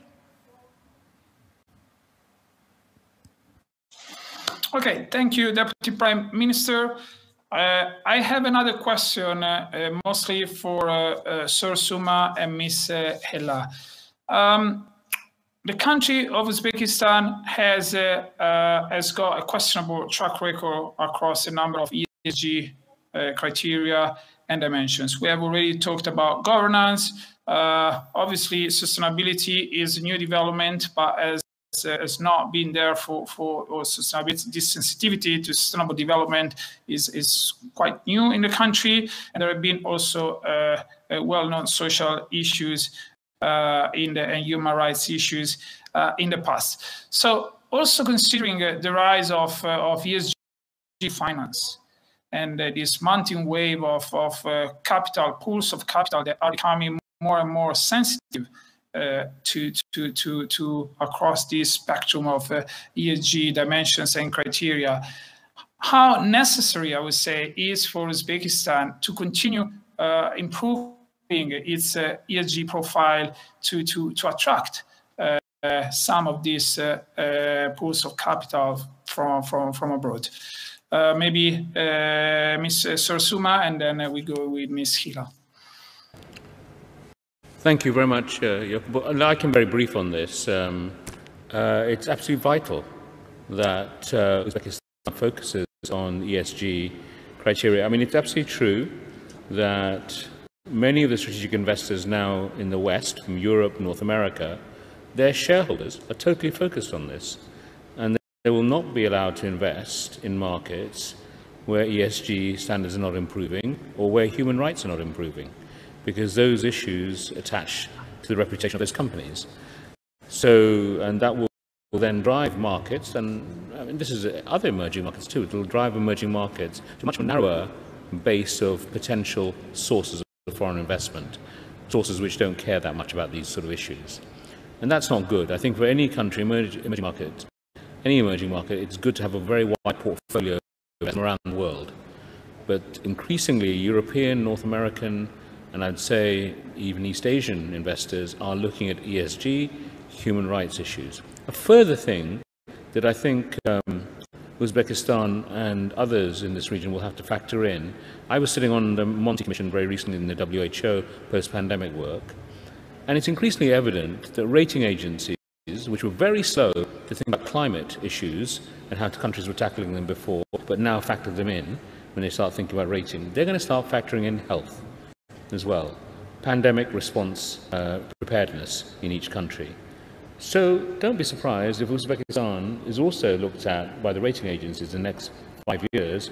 How is its health system prepared to engage in these things? So these are new issues that are coming up which impact on how foreign investors will be considering Uzbekistan, but also other emerging markets too. Uzbekistan is not alone in this. It will matter. Corruption standards, things like that. You know, all of these things will matter. Basically, the economy of a country will matter more and more for the decisions of investors. And I think the President does this very well here. We talk about it very openly. And he's very determined to do something about it, to give Uzbekistan an edge, to keep improving. Compare the country now with, you know, pre-December 2016. It's a completely different country. It's really changed for the better. in all of these things. But it has to keep making this progress, because Uzbekistan will be competing with other emerging markets for foreign investment. So they'll get compared with others. So always keep ahead of the game on these issues as well. ESG, human rights, corruption, all these sorts of issues as well. It's very important. Thank you, Sir Sumo. Ms. Hela, any thoughts? Thank you. I think there is a very strong alignment between adopting systematically good environmental, social, and governance practices and the leadership of Uzbekistan's priority, which is to bring the country to the higher middle income country status and to achieve prosperity and employment for all. So we are seeking to be integrated in the global value chains and to be attracting the responsible, high-quality investors. It's important that we are systematically looking for a positive or well-managed environmental footprint of our investments, making sure that our investments are well engaged with the local communities so that the social aspect is taking into consideration the priorities of the public, ultimately they know what's better for their country or for their community. And finally, good governance is essential for the confidence, whether by an international or a local investor, or when we're attracting diaspora savings. It's important to have positive environmental, social, and governance practices. And as Sir Suma mentioned, this is a top priority for asset managers, those managing the big savings of pension systems and insurance systems. Their base, the shareholders, but also the participants, are looking more carefully whether their savings are going to contribute to positive environmental, social, and governance practices, avoiding forced labor, avoiding child labor, making sure that we are not contributing to unnecessary harmful environmental impacts, and making sure that the money is going transparently with good governance practices. So I think there is very, very good alignment between the commitment of the Uzbek leadership to opening the economy and modernizing and transforming it, and this global, persistent and growing wave of understanding that we live together on a planet that needs to be good for its people and for we need to preserve it. So and that good governance is the base of everything. And I think IFC on our side are seeing great collaboration and will continue to be there to provide the services of advisory or investment or both that can bring the right type of investment and the right type of practices that will attract additional and sustainable investments. Thank you, Ms. Hela, also for this answer. We have time for a very last question, and I would like to go back to Professor Richard. Thank you also for your patience. Can Uzbekistan learn anything from the economic trajectories and economic history of its neighbors? That's a big question, Jack. And one thing I've learned from listening to what's happening is we've talked about a prioritization of agriculture, for example, and that is that the reforms are interconnected. There's an obvious market for fruit and vegetables from Uzbekistan going to Siberia, obvious on geographic climate reasons, but it has to pass through Kazakhstan. You have to have good relations with the neighbor to make sure there are no delays crossing the border into Kazakhstan, transiting Kazakhstan, getting to Russia. And I think one of the lessons to learn is that we talk about things in isolation, like privatization, like fiscal policy, but a reform package really needs to recognize these interdependencies, that you can reform agriculture, you can reform land ownership, but as long as you don't have good relations and good trade opportunities for transiting your neighbors, that probably will have little impact. So that is the thing that I think we can learn from Kyrgyzstan, from Kazakhstan, is this importance of having a fairly holistic approach to reforms. Okay, thank you also for this answer, Professor Richard. I think that this is really it. I would like again to take the opportunity to thank our guests, Deputy Prime Minister Jasmir Kuchkarov, Finance Minister Timur Ishmetov, Ms. Ela Chekruhu from the IFC, Sir Suma Chakrabarti, Mr. Bo Anderson, and Professor Richard Pomfret. It's been really an insightful discussion. I would have so many things to share as closing remarks from everything that has been discussed. But I would just like to give some extra context. I think that when it comes to the reform process of Uzbekistan, we cannot forget the country has been under the Soviet Union for 67 years, if I'm not mistaken, and then another 25 years of quite intense isolation. So overall, we are looking at over 90 years of unquestioned state interventionism, which naturally means any reform process in the direction of free market reforms, privatization is going to take time, not just because of the technical steps, but it takes time to gather the talent and also to change maybe habits and culture. But certainly what has unfolded before our eyes since the rise to power of President Mirziyoyev has been surprising to many, positively surprising to many. And I'm looking forward to seeing what is going to happen in the next government term. There are elections coming up in October, and I think that I would just hope that the next 5 years will be as eventful as this last 5. That's really it from my end. So thanks everyone joining from Tashkent live, joining digitally on our platform. Thanks again to our speakers, and until the next time.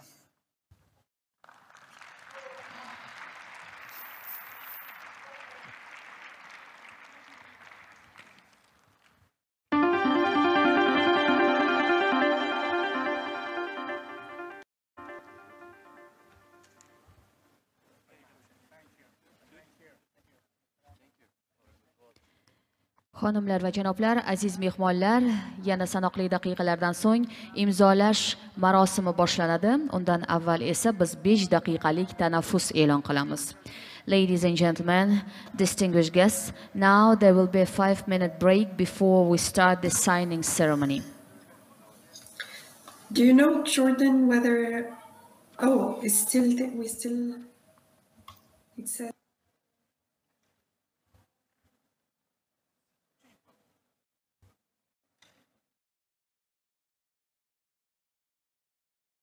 Demak, qadrli ishtirokchilar, iqtisodiy sohadagi hamkorlikni rivojlantirish hamda investitsiya dasturini shakllantirish to'g'risida kelishuvni imzolash uchun sahnaga O'zbekiston Respublikasi Bosh vaziri o'rinbosari, iqtisodiy taraqqiyot va kambag'allikni qisqartirish vaziri Jamshid Qo'chqorov hamda Coca-Cola ichimlik kuzatuv kengashi raisi Tunjay Ozilxan taklif etiladi.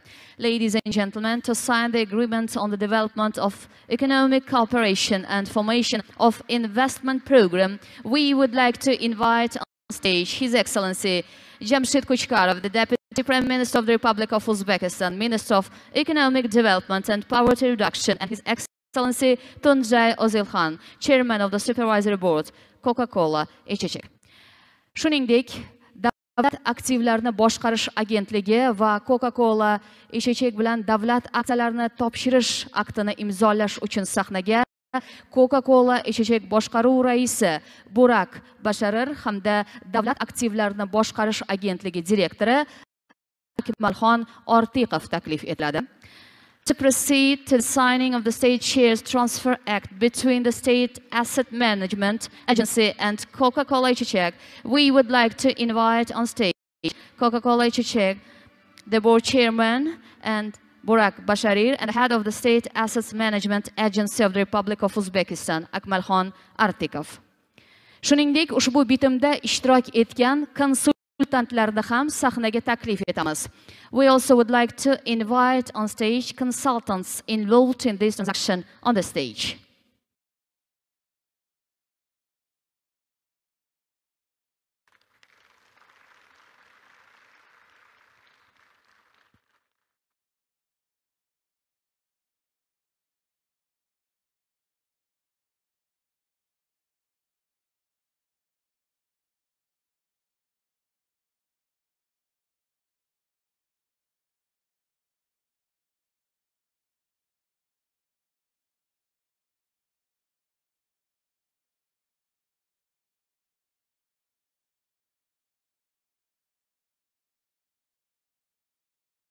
Demak, azizlar, juda ham muhim daqiqalar iqtisodiy sohadagi hamkorlikni rivojlantirish hamda investitsiya dasturini shakllantirish to'g'risidagi kelishuv hamda va Coca-Cola ichecek bilan davlat aksiyalarini topshirish aktini imzolanishiga birgalikda guvoh bo'lyapmiz.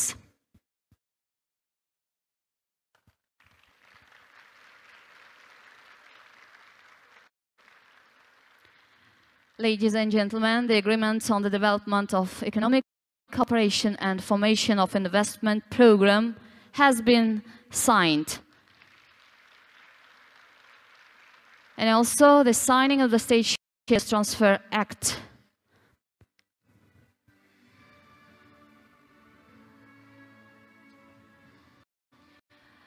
Thank you very much. And now I would like to give the floor to the chairman of the supervisory board, Coca-Cola Aychechek, Tunjay Ozilxon. Aziz mehmonlar, muhtaram xonimlar va janoblar, mamnuniyat ila so'z Coca-Cola Aychechek kuzatuv kengashi raisi Tunjay Ozilxonga beriladi.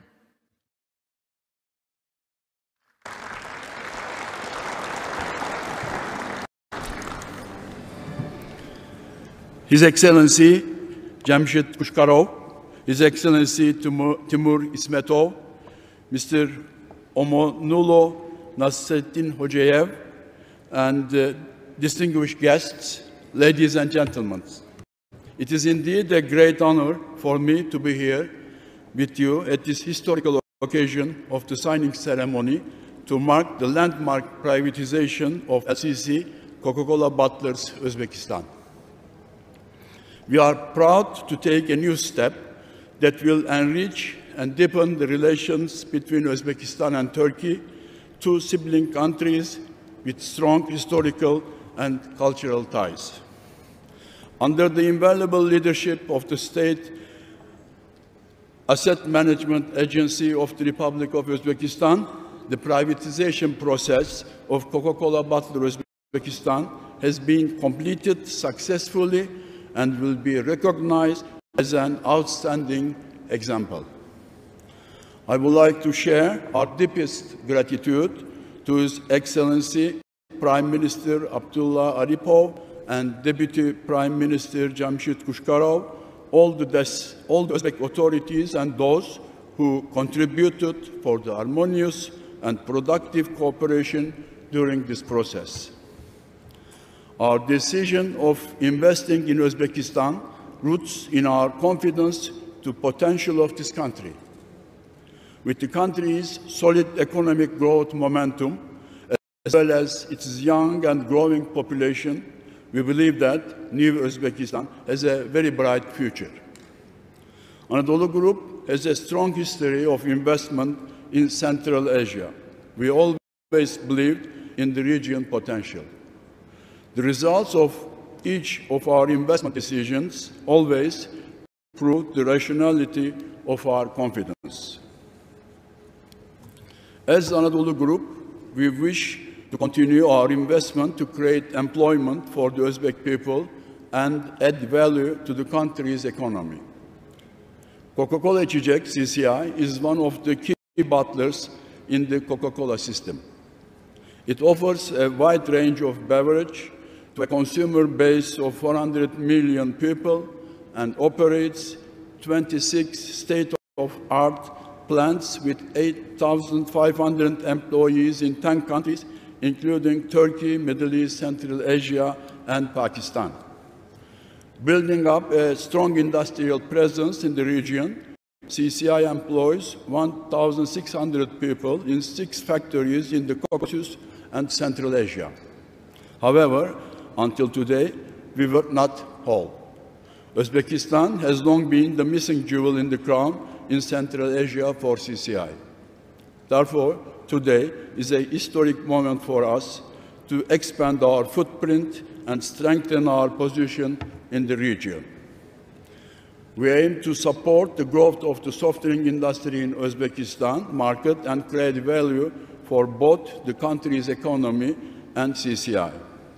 Our proven regional expertise and knowledge in emerging and leading markets will support CCBU's continuous growth in the future. Relying on Uzbekistan, hospitable, friendly, hardworking people, trusting the country's talented workforce and promising young generation, we are proud to become a part of this fascinating rich culture and contribute to Uzbekistan's third renaissance. Once again, I would like to thank the Deputy Prime Minister honoring us with the presence here in this forum. We are confident that today will remain as the beginning of fruitful relationship and assurance of trust in Uzbekistan's bright future. Thank you. Thank you, Mr. Ozilkhan. Thank you, Mr. Kochkarov. Thank you, Mr. Bashari. Thank you, Mr. Artikov.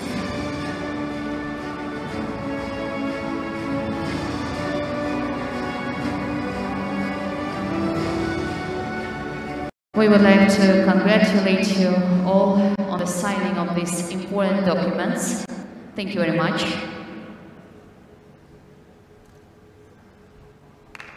And now we're going to proceed with our next signing ceremony.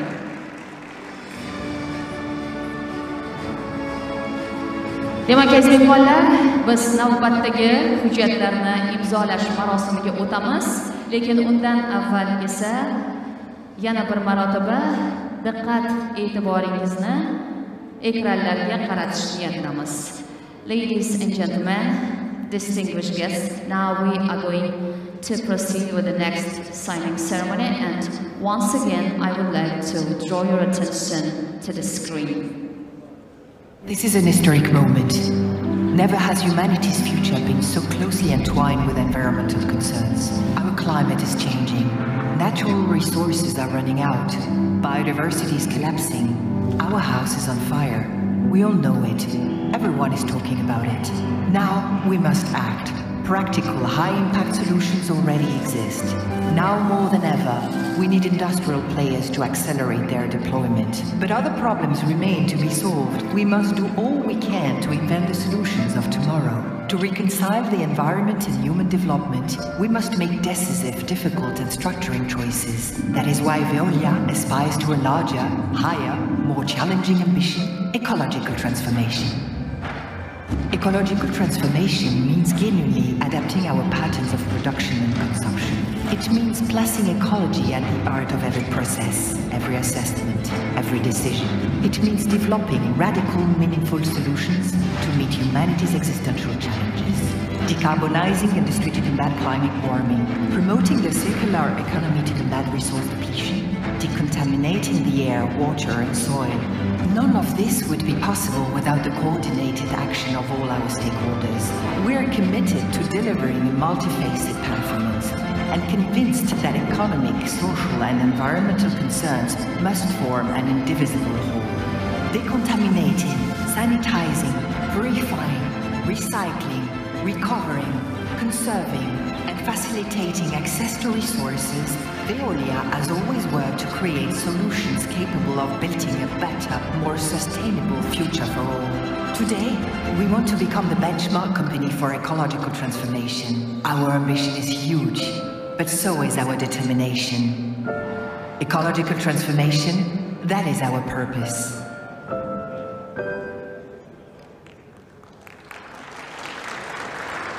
Demak, O'zbekiston Respublikasi Moliya vazirligi hamda Veolia Energy Tashkent o'rtasida davlat tomonidan qo'llab-quvvatlash haqida bitimning imzolanishi uchun sahnaga Veolia Central Eastern Europe bosh ijrochi direktori Filip Gitar hamda O'zbekiston Respublikasi Moliya vaziri Timur Ishmetov taklif etiladi.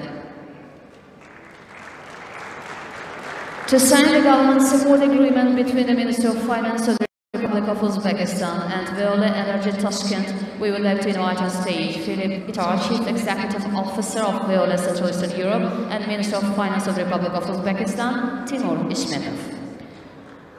Shuningdek, Toshkent shahar hokimiyati va Veolia Energy Tashkent o'rtasida davlat xususiy sheriklik to'g'risidagi bitimni imzolash uchun sahnaga Veolia Central and Eastern Europe bosh ijrochi direktor o'rinbosari Malika Genduri va Toshkent shahar hokimining birinchi o'rinbosari Baxtiyor Rahmonov taklif etiladi. To proceed to the signing ceremony of the public-private partnership agreement between the Tashkent City Administration and Veolia Environment, we would like to invite on stage Veolia's Deputy Executive Vice President for Central and Eastern Europe, Malika Genduri, and the Fourth Deputy Mayor of Tashkent City, Bakhtiyor Rahmonov. Shuningdek, ushbu bitimda ishtirok etgan konsultantlarni ham sahnasiga taklif. We also would like to invite on stage consultants involved in this transaction on the stage.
Ladies and gentlemen, we all have just seen the signing, the government support agreement between the Minister of Finance and Veolia Energy Tashkent, and also the signing ceremony of the public-private partnership agreement between the Tashkent City Administration and Veolia Environment. Congratulations.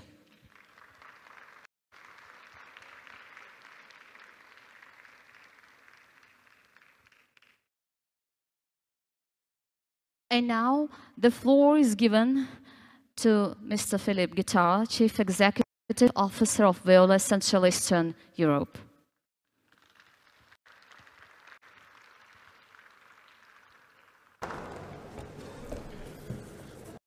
Bonsoir, mesdames et messieurs. Merci de votre invitation. I will switch off in English despite the Brexit. But I hope next time when I will come back, we will be able to speak in Europe in French. I would like to express to you my pleasure to be with you, and I would like to start to thank all the officials, starting the Vice Prime Minister Kushkarov and the Ministry of Finance, which I had the chance to sign with. Today it's not a signature. It's a part of the history.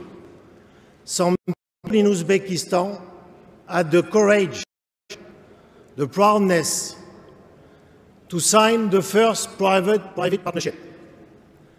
Today, in the country of Uzbekistan, some people dare to change with a private partner in transparency, in efficiency, and with the goal to improve the current situation for the final population to go for another steps. So I would like to say thank you for the people with the courage, the wish, and I would like to say to the Vice Minister, to the ministers, to all the advisors, you have been part of a story of 30 years. We're just starting now, but we showed that when there is a wish, there is a way. Spasiba bolshoi. Thank you very much, Mr. Guitar. Thank you very much, Mr. Shmetov. Thank you very much, Mrs. Duri. Thank you very much, Mr. Rahmonov.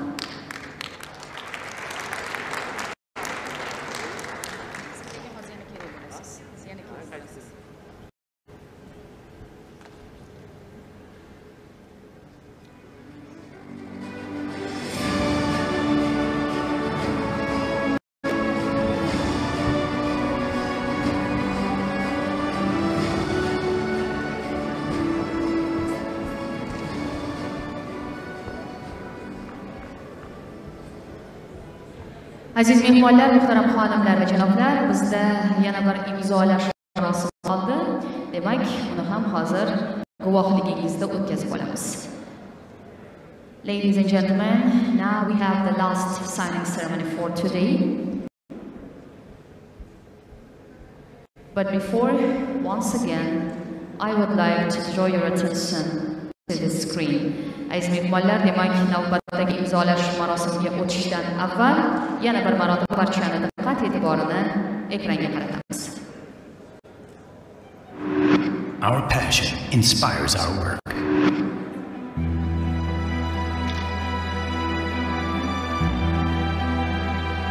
Fizikai abban segített, hogy nem feladni, hanem megoldani.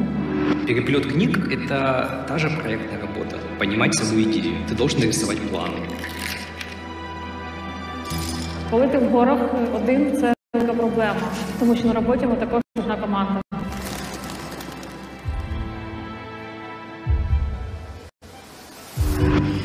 Armonia este importantă atât în modă, cât și în bar. Внимание к детайлу, ogromnu značenje. Marljivost u radu koja se posvećuje u radu sa autom. U klapi je potrebno slušati članice oko sebe, njihovu dinamiku, njihov tempo, isto tako i u poslu treba se prilagoditi različitim karakterima ljudi. We are constantly progressing to provide more to our clients.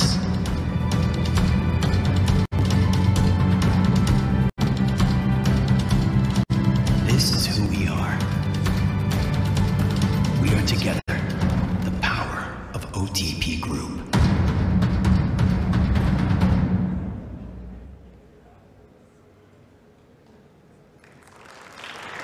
Demak, mehmonlar, marosimimizni davom ettiramiz va O'zbekiston Respublikasi Moliya vazirligi hamda OTP Bank PLC o'rtasida ipoteka bankini sotib olish bo'yicha kelishuv memorandumini imzolash uchun sahnaga OTP Bank boshqaruv raisi o'rinbosari Laslo Wolf, boshqaruv direktori Gabbar Kollej hamda O'zbekiston Respublikasi Moliya vaziri Timur Ishmetov taklif etiladi.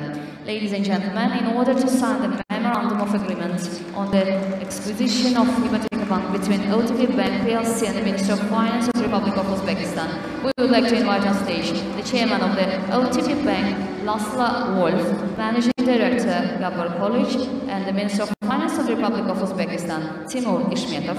Shuningdek, ushbu bitimda ishtirok etgan konsultantlarni ham sahnamizga taklif etamiz. We also would like to invite the consultants involved in this transaction on the stage.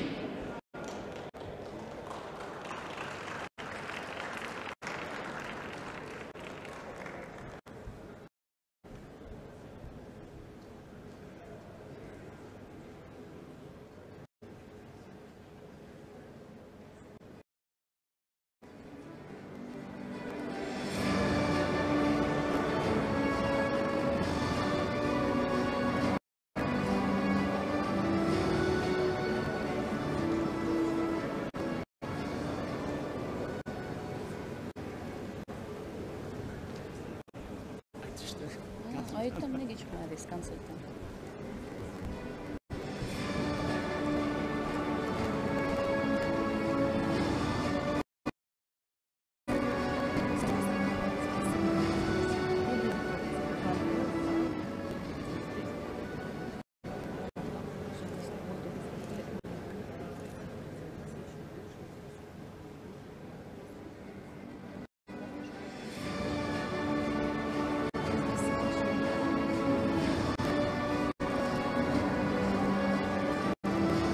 Congratulations, ladies and gentlemen. The memorandum of agreement on the acquisition of Ipoteka Bank between OTP Bank PLC and the Minister of Finance of the Republic of Uzbekistan has just been signed.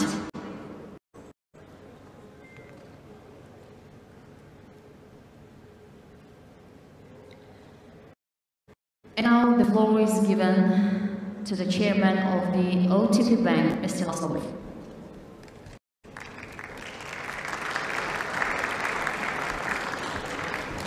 Thank you very much. Dear Mr. Kuchkarov, dear Mr. Ishmetov, and dear Mr. Nasruddin Hojayev, and dear distinguished guests. It's a great honor for us, for OTP colleagues, that we can be here in this, I can say, economic, historical moments of Uzbekistan. These are the moments when privatization takes a momentum and practically will start the real privatization of the country.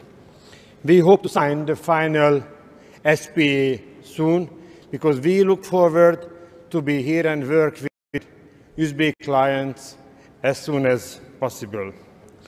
What has brought us here? Why have we come to Uzbekistan?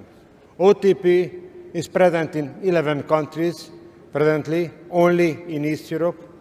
We are the leading or one of the leading banks in the region, serving about 16-17 million clients. And now this is the first historical step also in OTP that we come to Asia, about, I can say, almost 5,000 kilometers from Budapest. What has brought us here? Why have we come here and just Uzbekistan? We realized the open economic and market-friendly policy of the leaders of Uzbekistan, and we appreciate highly this open economic policy. Of course, we appreciate highly economic growth and growth of the population. This is also, the economic growth is the result of the success of the economic policy. And it's also worth mentioning there's a very good and friendly and great friendly relationship between the political leaders of Hungary and Uzbekistan. There was even the Prime Minister visiting Uzbekistan not long ago. So we look forward a lot to servicing Uzbek clients and to work with Uzbek clients and to work for the clients, servicing them with modern, hopefully they will like it, digital services, modern financing scheme, financing new investments, what we see in the countries. And I hope this cooperation will be mutually beneficial for both parties. Thank you very much. Thank you very much, Mr. Wolf. Thank you very much, Mr. Polic, Mr. Ishmetov. Thank you very much.